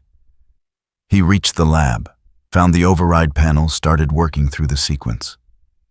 The door at the end of the hall exploded inward. Black Noir stepped through, silent, efficient, throwing knives already in motion. Huey dropped, felt one blade pass close enough to part his hair. Rolled, came up running, didn't look back to see if Noir was following. He already knew the answer.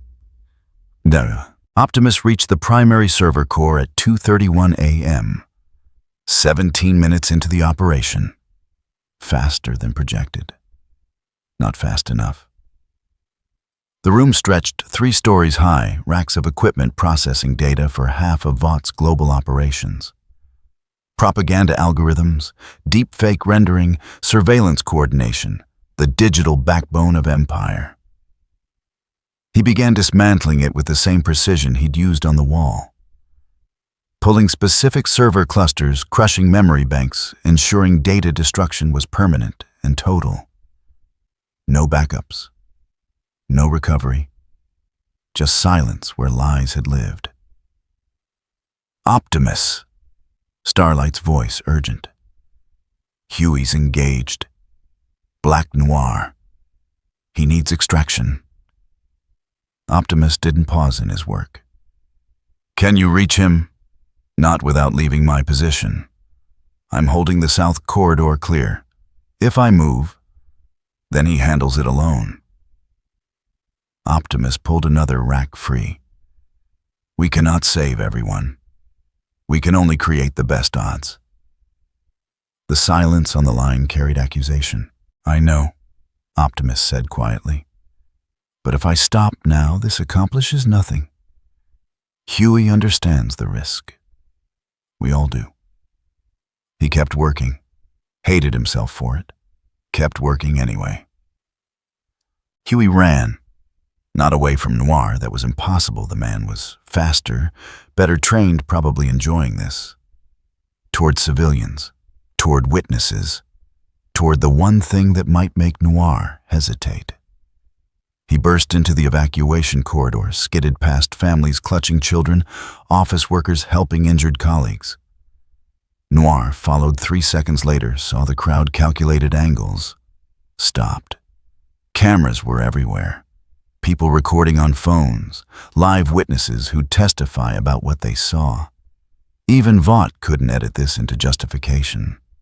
Noir stood at the corridor entrance, blade still in hand, Max hiding whatever expression might have been underneath. Huey backed away slowly, keeping himself between the assassin and the civilians. "Go ahead," he said, voice shaking but clear. "Do it. Show them what heroes really do." Noir tilted his head, considered, then turned and vanished back into the tower's depths, smart enough to know when the cost exceeded the benefit. Huey's legs gave out. He sat down hard, adrenaline crash hitting like a truck. Appeared from a side corridor. "You good?" "Not even close, but I'm alive." "Then keep moving. This building's not stable." The tower began its collapse at 2:47 a.m. Not total, not catastrophic, but deliberate, controlled, guided by Optimus's understanding of materials science and structural dynamics. He'd cleared the server core, destroyed the propaganda infrastructure, ensured the data was irrecoverable. Now he removed specific load-bearing supports, not randomly, but in sequence, creating a collapse vector that folded the eastern wing inward, away from the street, away from occupied buildings. People felt it before they heard it. The subtle shift of a structure giving up its fight against gravity. Then, the sound, not explosion, more like a great beast sighing its last breath. Metal groaning, concrete cracking. The tower's eastern third folding into itself. Optimus stood in the center of it, directing the fall through sheer presence. When a section threatened to topple outward, he caught it, held it, forced it to collapse inward instead. When rubble avalanched toward an emergency exit, he stepped into its path, became a barrier that physics couldn't overcome. The Seven filmed it all from safe distance. Not helping, not intervening, just recording as their headquarters partially destroyed itself. By 3:02 a.m., the collapse had stabilized. The tower still stood wounded, listing but standing. Its eastern wing was rubble. Its server infrastructure was slag. But the western sections held, and within them, most of the employees who'd been trapped had found their way to ground level. Casualty estimates would later count 19 dead. Most from the initial panic. Some from structural failures Optimus couldn't predict. A few from the Seven's defensive actions that had destabilized emergency routes. Not zero. Never zero. Optimus stood in the wreckage covered in dust that had once been Vought's supremacy and felt the weight of those 19 lives like physical mass. He'd saved 298. The 19 would haunt him anyway. The media counterattack began before the dust settled. Vought's secondary broadcast network, the one Optimus hadn't reached, flooded every channel with footage. Not the raw footage, the edited version, where Optimus appeared to attack randomly, where the Seven tried to intervene, where civilians died fleeing a rampaging alien. Sister Sage narrated from a remote location voice. Steady expression perfectly calibrated between grief and determination. What you're witnessing is an act of terrorism, she said. An extraterrestrial entity unaccountable to any law, any nation, any human authority has declared war on American infrastructure. Images flashed the collapsed wing emergency responders' body bags. 19 confirmed dead, hundreds injured. And this attack comes after repeated attempts at peaceful resolution. Cut to footage of Homelander at Union Square. Except now it showed him trying to stop Optimus's rampage. Showed him protecting civilians. Showed him wounded, overwhelmed, retreating to save lives rather than ego. Complete fabrication. Perfect narrative. President Calhoun has authorized military intervention, Sage continued. Homelander has requested permission to engage with maximum force, and Congress is considering emergency powers that would allow the broadcast cut. Not jamming, not technical failure, deliberate shutdown. On every screen a new image appeared, raw footage from inside the tower, time-stamped, authenticated, showing VOT security deliberately locking civilians into danger zones, showing Sister Sage's orders to use employees as human shields. Showing. The image lasted exactly 47 seconds before VOT's automated systems killed it. But 47 seconds was enough for 10,000 people to screen record and re-upload. Frenchie's voice came through comms, exhausted but triumphant. Data packages out. Everything Huey pulled from their servers. Compound V production logs.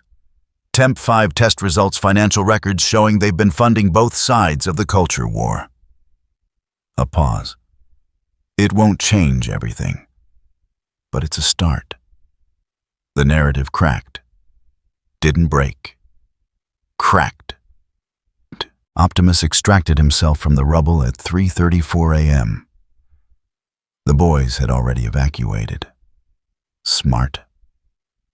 The response would be overwhelming, and unlike him, they could still hide.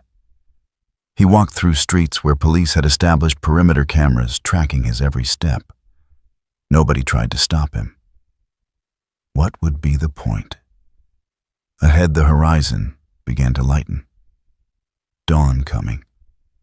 Another day in a city that couldn't decide if he was savior or threat. His internal communications array pinged. New signal. Encrypted. Familiar signature. He opened it. Homelander's face appeared broadcast from somewhere above. The man was flying, circling, waiting. Impressive, Homelander said. Really? You actually hurt them, made them bleed. His smile had gone cold. Now they've given me permission to make you bleed back. I have bled before. Not like this. Homelander's eyes began to glow.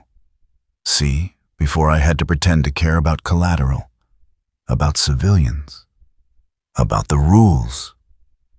The glow intensified. But you just attacked American infrastructure, killed American citizens, became a terrorist. I freed people from a system that would have let them die to protect data. Yeah, tell that to the 19 corpses. Homelander descended landing 3 blocks ahead. You wanted to fight power. You wanted to break the system. Congratulations. You just gave it exactly the excuse it needed. Behind him, dawn broke over Manhattan. Light caught his cape. His armor made him look like prophecy. I'm authorized for lethal force, Homelander said. Against you, against anyone helping you. Full military backing, no consequences.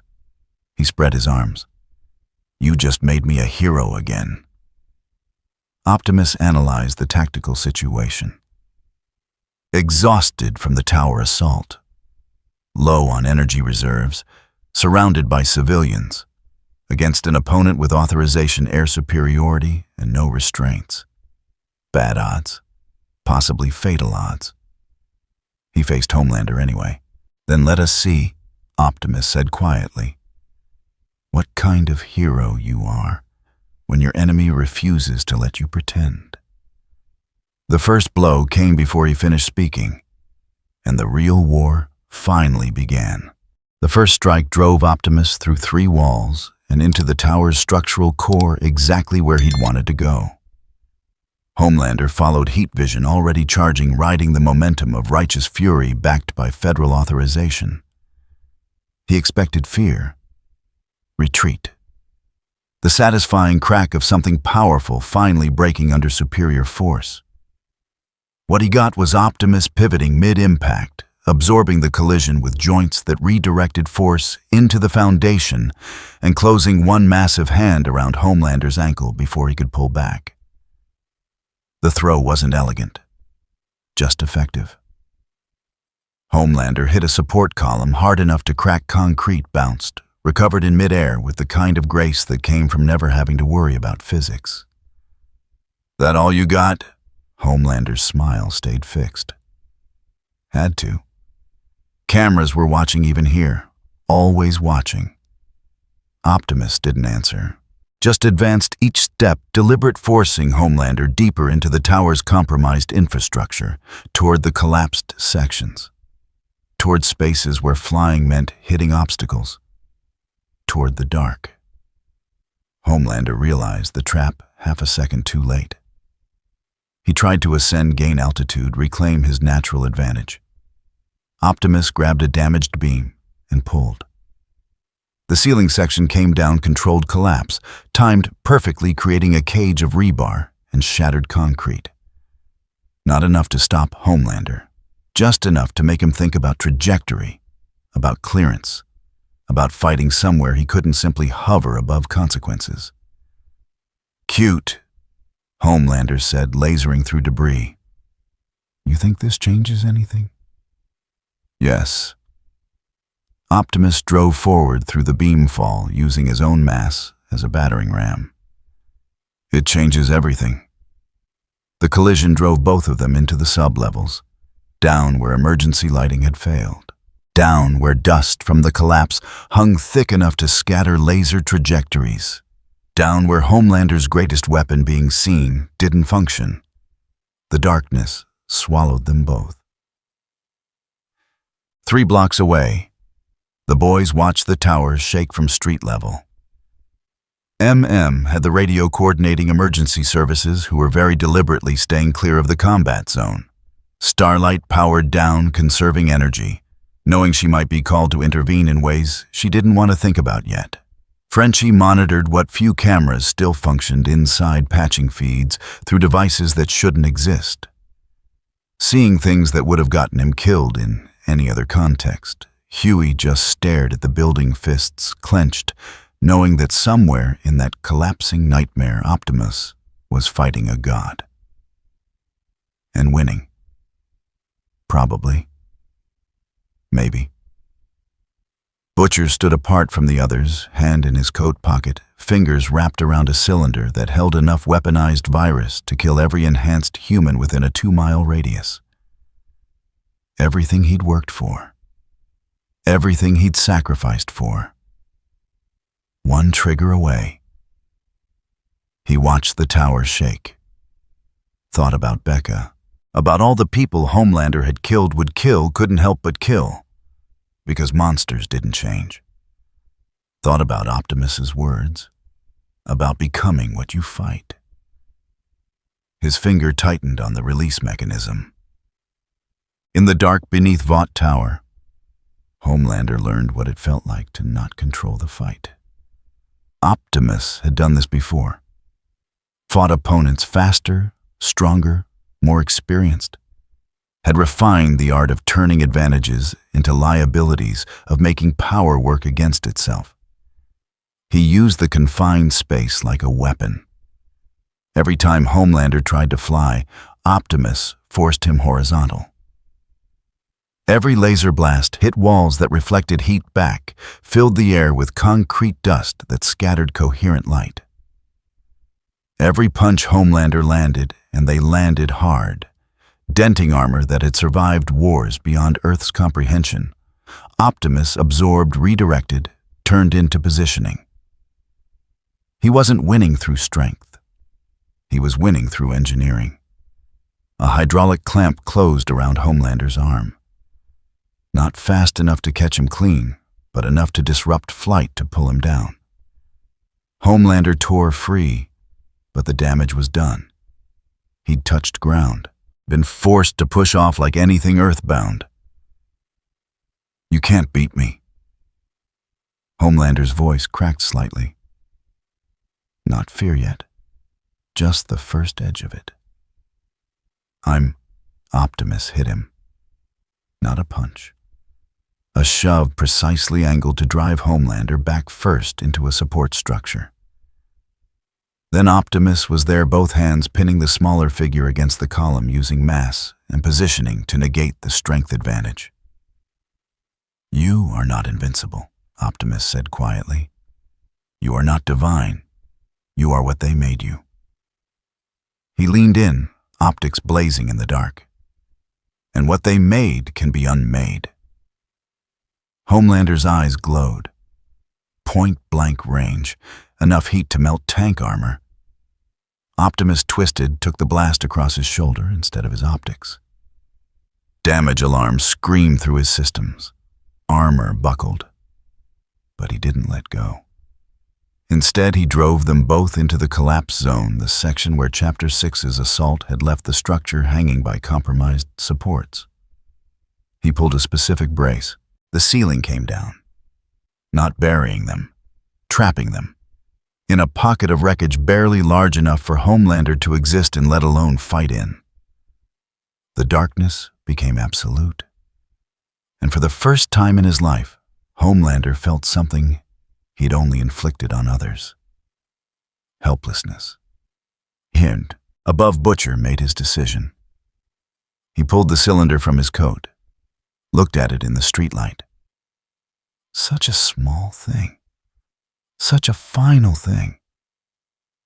"Don't." MM's voice, quiet but absolute. Butcher didn't turn around.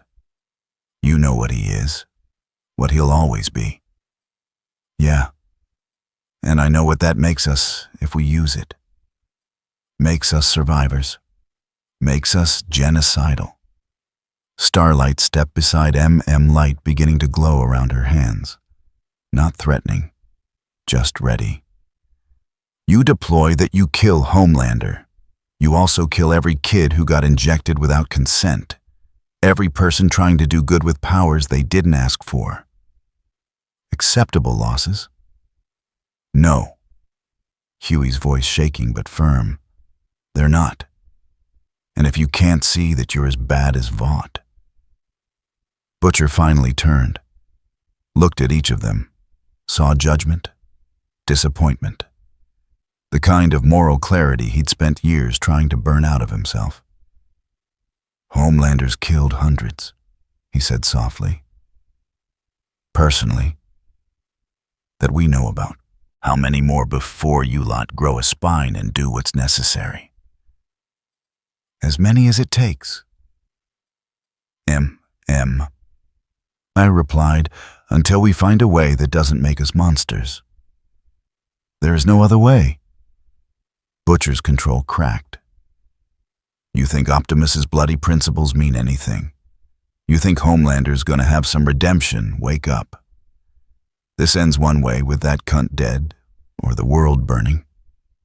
He raised the cylinder, thumb on the release. Frenchie shot him. Not fatally. Tranquilizer delivered via air rifle at 15 meters calculated dose to drop a man Butcher's size in approximately 8 seconds. Butcher staggered. Looked down at the dart in his thigh, back up at Frenchie, whose expression carried something between regret and resolve. "Je suis désolé, mon ami," Frenchie said quietly. "But we do not get to play God." Butcher's legs gave out. The cylinder hit pavement, rolled. Starlight grabbed it before it could shatter. And below ground, Optimus Prime fought on, unaware that he'd just been saved from having to stop both Homelander and the virus simultaneously. Thus, in the wreckage pocket, Homelander thrashed. Not strategically, not with the calculated violence of someone confident in victory. With panic. Raw, unfiltered panic of something trapped for the first time in its existence. He lasered wildly, heat cutting through support beams, destabilizing the already compromised structure. Making it worse, making it tighter. "Let me out." Voice cracking completely now. "Let me, I can't, there's no—" "There is air," Optimus said, still holding position, still controlling the space. "There is room to exist. You are not dying." "I can't fly." Homelander screamed it. Not argument, confession. The thing he couldn't survive, not height, not confinement, but being earthbound, being reduced, being like them. Optimus adjusted his grip, forcing Homelander's arms down, neutralizing the laser vision angle. "You never needed to fly. You needed to be seen flying, to be above, to be other." He paused. "I am showing you what you really are." "What's that?" Homelander spat. Human, frightened. The word hit harder than any physical blow. Homelander went very still. Not calm. The stillness of something that's realized it can't win and is processing what comes next. "They're watching," he whispered. "Cameras, feeds. This is being broadcast." "No." Optimus accessed the building's remaining network. "I destroyed the relay systems. There are no cameras here, no audience, no performance." He leaned closer. "Just you and me, and the truth you have been running from since they created you." "What truth?" "That power is not divinity. That worship is not love. That all your strength means nothing if you cannot face being alone with who you are." Homelander laughed. Broken sound. "You think this changes anything? Think I'm gonna suddenly see the light, have some redemption?" His eyes glowed faintly. "I know what I am. I've always known. I just don't care." "Then why are you afraid?" Silence. Absolute. Damning. Optimus shifted his weight, began extracting them both from the debris. Not releasing Homelander. Just repositioning. Moving toward stable ground where one of them could walk away. I am not here to redeem you," Optimus said. "I am here to remove your immunity. To show this world that their God can bleed, can be contained, can be held accountable." He pulled them through a gap in the wreckage. "After that, you make your choices, and you face their consequences." They emerged into the sub-basement emergency lights, painting everything red. Homelander's costume was torn, blood at his temple where debris had caught him wrong. First time most people would have seen him bleed. Optimus's armor was scorched, dented, one shoulder joint grinding audibly. Damaged, but functional. They stood there, God and machine, both past pretense. "If I see you threaten innocent lives again," Optimus said quietly, "I will put you in a deeper hole. One you cannot laser through. One where no cameras will ever find you." He released Homelander's arms. "We both know I can do it now." Homelander could have struck, should have tactically. Had the element of surprise, the angle, the fury. He flew instead. Straight up through damaged floors, breaking through to sky and space and air where he could breathe again. Fled. Like anything human would. Optimus watched him go. Felt no satisfaction, just the heavy knowledge of what came next. Ticked. The boys were waiting when he emerged at street level. Butcher unconscious, propped against a wall. The others armed tense, not sure if they were about to fight their only real ally. Optimus saw the cylinder in Starlight's hands. Understood immediately. He tried, said. Not question, statement. Yes. Optimus looked at Butcher's unconscious form. And you stopped him. Barely. Huey's voice shook. He was seconds from if Frenchie hadn't, but he did. Optimus knelt carefully, took the cylinder from Starlight, examined it. Could see the mechanism, the payload, the extinction event packaged in plastic in rage. Thank you.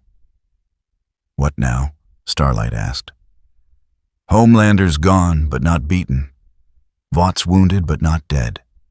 And we just assaulted the most powerful corporation in America on national television. Now, Optimus said, we face consequences. As if summoned by the word, sirens began. Not emergency services, military, heavy vehicles. The sound of a government that had decided which side of history it wanted to be on. Above, helicopters circled. Not news crews. Gunships. Checked his phone, went pale. Martial law's been expanded, full military authority. Shoot on sight orders for... He looked at Optimus.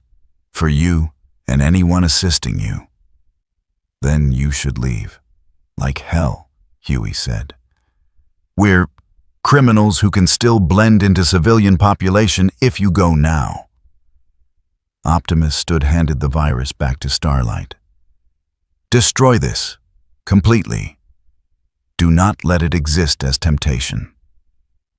And you? She didn't take it yet. I will draw their attention, lead them away from population centers, survive long enough for truth to catch up to narrative. He paused. Or I will not. Either way, what we started does not end here. Frenchie started loading Butcher into a van they'd positioned 3 blocks out. Helped moving with the efficiency of someone who'd evacuated under fire before. Huey stayed. You're not going to win this. You know that, right? Even if you survive, they'll never stop coming. I know. Optimus looked at the approaching lights. At the city he'd tried to save from itself. But I will make them work for it. And in working for it, they will reveal what they are. That's not a plan. That's martyrdom. No. Optimus shook his head. Martyrdom requires death. I do not intend to provide it. Starlight grabbed Huey's arm, pulled him toward the van. She looked back once. For what it's worth, she said, you were right. About the virus. About all of it. Being right is not the same as winning. Maybe that's the point. They left. Van disappearing into the maze of lower Manhattan, carrying people who'd tried to change the world and learned that change had a price, measured in more than just money. Optimus stood alone in the street, analyzed trajectories, calculated escape routes, found none that didn't involve civilian casualties. So he chose a different path. He walked toward the approaching forces, hands visible, non-threatening posture, moving with the deliberate calm of someone who'd decided that if they wanted him, they would take him on his terms. The first tank rounded the corner at 4:47 a.m. By 5 a.m., Optimus Prime was surrounded by enough firepower to level a city block. By 5:15 a.m., someone had made the call about whether to engage. The answer was yes. And in a penthouse suite overlooking the chaos, Homelander watched the feeds with blood still wet at his temple. Watched the robot, the thing that had shown him fear, about to be torn apart by the same government that called him hero. He should have felt vindicated. Instead, he felt empty. And for the first time in his life, John, not Homelander, but the person underneath, wondered if being right about humanity's capacity for violence was the same thing as being happy about it. He turned away from the screens, didn't watch what came next. Some things, it turned out, even gods didn't want to witness. The siege lasted 47 minutes. Military forces surrounded Optimus Prime with enough ordnance to flatten 6 city blocks. Tanks, gunships, spec ops teams with equipment designed to penetrate hardened bunkers. All of it aimed at one target that stood perfectly still in the center of the kill zone. Orders were clear: disable or destroy. Presidential authorization, legal immunity for collateral damage. But nobody wanted to give the command that would turn Lower Manhattan into a war zone. So they waited. Optimus waited. And in the space between violence and decision, something unexpected happened. The data package the boys had extracted from Vought Tower, the one Frenchie had distributed across 1,000 nodes, the one Sister Sage's algorithm couldn't suppress fast enough, reached critical mass. By 5:30 a.m., it was on every major news aggregator. By 6 a.m., journalists were reading classified Compound V test results on air. By 6:30 a.m., congressional representatives were demanding investigations they couldn't control. And by 7 a.m., the same government that had authorized Optimus's destruction was frantically recalculating whether martyring him on live television would help or hurt their narrative. At 7:14 a.m., the order to stand down came through. Not retreat, not surrender. Just stand by. Maintain position. Wait for new instructions. Optimus recognized an opening when the universe provided one. He walked. Not running, not fighting, just walking with the same measured pace he'd used since arriving, moving through gaps in the military cordon that commanders chose not to close. Nobody fired. What was the point? Either he was leaving or this became the massacre that would define careers. They let him go. And Optimus Prime walked out of New York City while the sun rose over the ruins of Vought's empire, heading toward the harbor, toward the water, toward anywhere that wasn't here. Behind him, the tower still stood, wounded, listing, but standing. Some things refused to fall completely. The arrests began at 8 a.m., not just the boys. Everyone connected to the tower assault. Tech suppliers, safe house landlords, people who'd donated to causes that might have funded terrorism. The machinery of state violence, once authorized, didn't stop cleanly. Mother's milk was taken in Queens 3 blocks from his daughter's school. Went quietly. Told the arresting officers exactly nothing beyond his name and a request for his lawyer. Frenchie disappeared before they could find him. Had been planning exit strategies since the day Butcher recruited him. Would resurface eventually somewhere French authorities wouldn't think to look under a name his own mother wouldn't recognize. Starlight and Annie. January surrendered at a press conference. Walked into FBI headquarters with her lawyer live-streamed. The whole thing made them arrest her in front of cameras she'd invited. Smart. Made it harder to make her disappear. Huey ran. Got as far as Philadelphia before resources ran out and reality caught up. Called his dad from a payphone, told him not to worry, hung up before the trace could complete. They found him anyway. They always did. And Butcher woke up in a hospital room, still groggy from Frenchie's tranquilizer, handcuffed to a bed rail with federal agents waiting to explain exactly how fucked he was. He laughed. Couldn't help it. All that work, all that rage, all those years preparing for the moment he could finally end it. And a French explosives expert had put him to sleep like a misbehaving dog. The laughter turned into something else. Something that might have been crying if he'd still had tears left. The virus canister sat in evidence lockup 3 floors down. scheduled for destruction by military bioweapons team, would never be used, would never save anyone, would never prove Butcher right about the necessity of monsters. "You bastard," he whispered to the ceiling, to Optimus, to whatever remained of his own conscience. "You actually believed it, that they were worth saving?" No answer came. The universe rarely provided those. Vaught's stock opened at 4:17 a.m. emergency session, dropped 63% before trading was suspended. By noon, 3 board members had resigned. By evening, federal investigators had seized 17 subsidiaries. By midnight, class action lawsuits numbered in the hundreds. But the company didn't die. It restructured, rebranded, released statements about rogue elements and systemic reforms, hired crisis management firms that specialized in making atrocities look like misunderstandings. The Compound 5 patents got sold to a pharmaceutical conglomerate. The military contracts transferred to a defense contractor with different letterhead but identical ownership. The data centers, what remained of them, became property of a tech giant that promised better oversight and delivered better encryption. Vought Tower would be demolished. Eventually.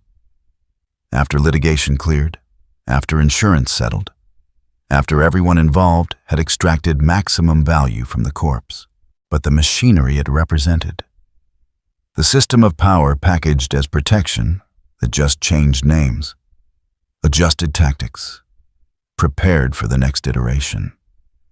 Sister Sage watched it happen from a penthouse apartment in Dubai, surrounded by screens showing her old empire fracture into a dozen new ones. She'd already accepted positions with 3 of them. Consulting fees that would have made her Vought salary look quaint. Failure was just success in a different shape if you planned for it properly.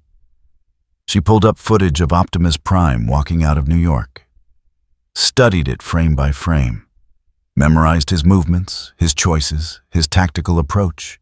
Next time, and there would be a next time, they'd be ready for something like him.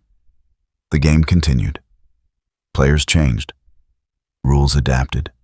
Power endured. Sir Homelander stood in his penthouse staring at news coverage without really seeing it. He'd won. Technically.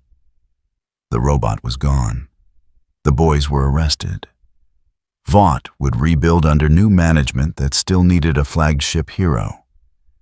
He should have been celebrating. Instead, he kept touching the spot at his temple where he'd bled, where something had proven he could be hurt, could be contained, could be made to feel helpless. The public didn't know. The footage from the sub-levels had never surfaced. His image remained intact, bruised, but intact. But he knew. And knowing changed everything. The next interview was scheduled for 6 p.m. He'd smile, reassure America, talk about the ongoing investigation and the importance of remaining vigilant against threats, foreign and domestic. The words were already written. The teleprompter ready. The cameras positioned it for maximum heroic framing. He'd perform perfectly. He always did. But somewhere beneath the costume, beneath the persona, beneath the god, America had built from a boy they'd tortured into transcendence. John wondered if being invincible mattered, if you knew you weren't. The question had no answer. Or it had too many. He turned away from the windows, started preparing for the interview, put on the smile that had sold $1 billion in merchandise. And if it felt more like a mask than it used to, well, masks were what heroes wore. Underneath didn't matter to anyone but him. Optimus Prime reached the Atlantic coast as dawn fully broke. He'd walked through industrial zones, avoided population centers, chosen routes that minimized observation. Not hiding. Just being considerate of people who didn't need a giant robot in their morning commute. The harbor opened before him, empty, cold. Water that had carried countless things to this continent, explorers, refugees, invasions, hope. He stood at the edge looking back at the city skyline, saw the tower wounded spire against morning light, saw the smoke still rising from districts where his actions had left scars, calculated the outcomes. Lives saved versus lives lost, systems disrupted versus systems adapted, truth exposed versus truth buried under new lies. The math never balanced. It never did. His internal repairs were making progress. 37% functionality restored, enough to survive, not enough to fight another war immediately. Time, then, to heal, to plan, to decide what came next. He couldn't stay. That much was obvious. His presence had become justification for every authoritarian impulse the government could imagine. His absence might give people space to make their own choices about what world they wanted. Or it might just make room for the next Vought, the next Homelander, the next system that promised safety and delivered submission. He would never know which. That was the price of not staying to rule, of refusing the easy answer of becoming the thing he'd fought against. Freedom meant letting people make mistakes, including the mistake of not learning from him. Behind him, a notification pinged. Message incoming, encrypted, familiar signature. He opened it. Huey's face appeared recorded message timestamp from 3 hours ago. Before the arrest, probably. The kid looked exhausted, determined.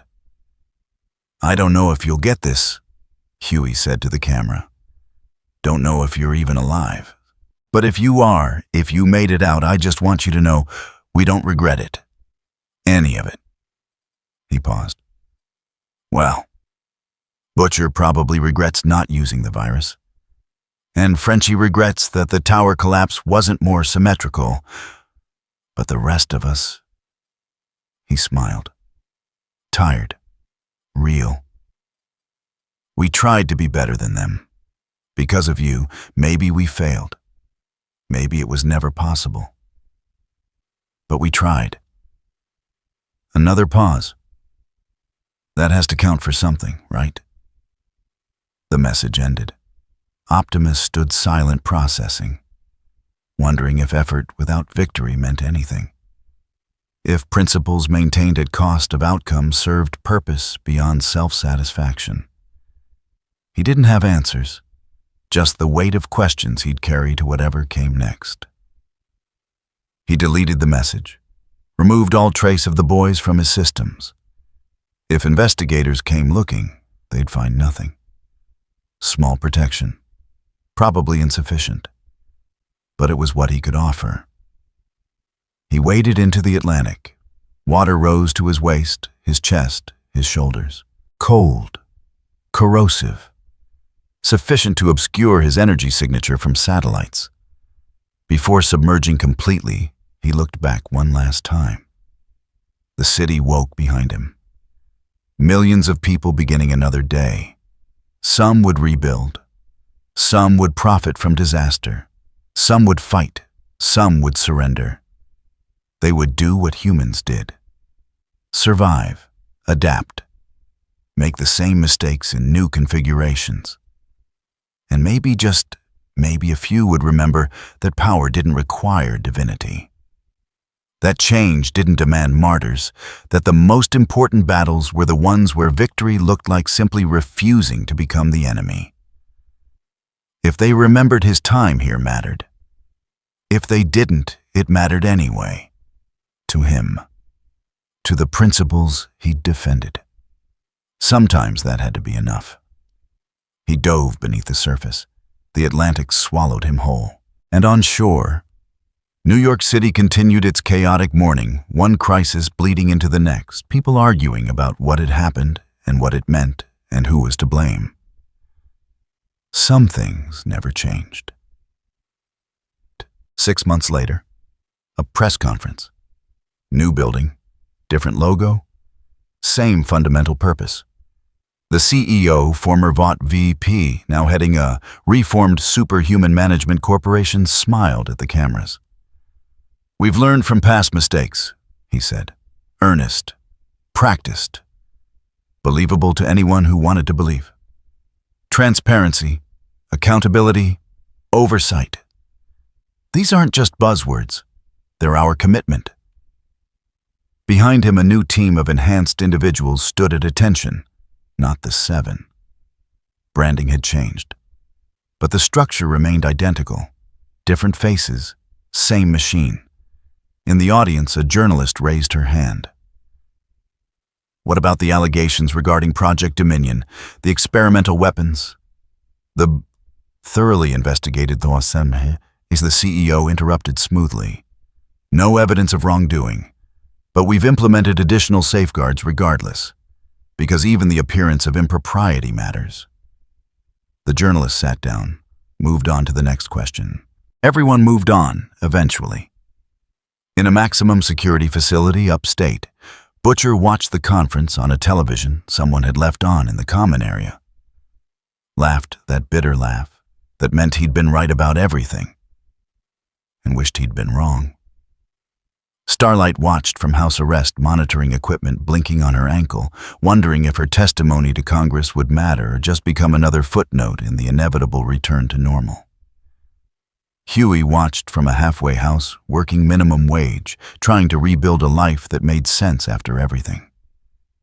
M.M. watched from his daughter's living room, grateful to be there at all, trying to teach her that sometimes fighting systems meant losing, but fighting anyway. And somewhere in the Atlantic Ocean, moving slowly along the continental shelf, Optimus Prime monitored the broadcasts and confirmed what he'd already suspected. The world hadn't learned, or it had learned that the cost of change exceeded the comfort of familiar patterns. He would return, eventually, if needed, if called, if no other option existed. But for now, he let them face what they'd built. Let them choose what they would become. That was the thing about freedom. It meant respecting people's right to choose poorly, to repeat mistakes, to build new towers that would fall the same way. He couldn't save them from themselves. He could only show them it was possible to refuse participation in their own oppression. Whether they accepted that lesson or not was never his choice to make. He descended deeper, where light didn't reach, where the pressure would have crushed anything merely human. Waited, watched, and somewhere above, in the wreckage of good intentions and compromised principles, the world kept turning. Some chapters ended. Others just found new names for the same old stories. The real question was never whether power corrupted. It was whether anyone remembered that corruption was a choice. And choices could always be different, if people were brave enough to make them. The camera feeds cut. The press conference ended. Someone changed the channel, and life continued smaller and meaner, and occasionally more hopeful than the myths people told about it. That was humanity. Optimus Prime had seen a dozen species fall to their own worst instincts. He'd also seen 3 rise above them. The odds weren't good, but they weren't zero. And in a universe that tended toward entropy, non-zero was all anyone got. It would have to be enough. End. Post-credits. Deep beneath Vought Towers remains, in a sub-level that hadn't appeared on any schematic, the boys had accessed cryogenic suspension, began its reactivation sequence. Temperature rising, consciousness returning, muscle memory activating before thought. Soldier Boy opened his eyes to darkness and freezing chemical fog and the dim awareness that decades had passed while he slept. Someone had woken him. Someone needed America's first superhero for something. The question was what? and whether this time they'd be able to put him back down when they were done. A monitor flickered to life.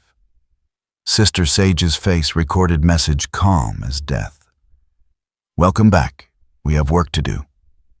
Soldier Boy smiled. It wasn't a good smile. But in this world, good rarely mattered as much as people pretended. The message continued. He listened. And somewhere in the Atlantic depths, Optimus Prime's sensors detected an energy spike. Familiar signature. Soldier Boy. Active. The cycle turned. The war continued. And the real question was never whether it would end, just whether anyone would still remember why it started. Fade to black. Roll credits. The loudspeakers stay broken. But someone will always try to build new ones. That's the point. That's always been the point. Vought is a corporation that embodies everything corrupt and rotten in this world.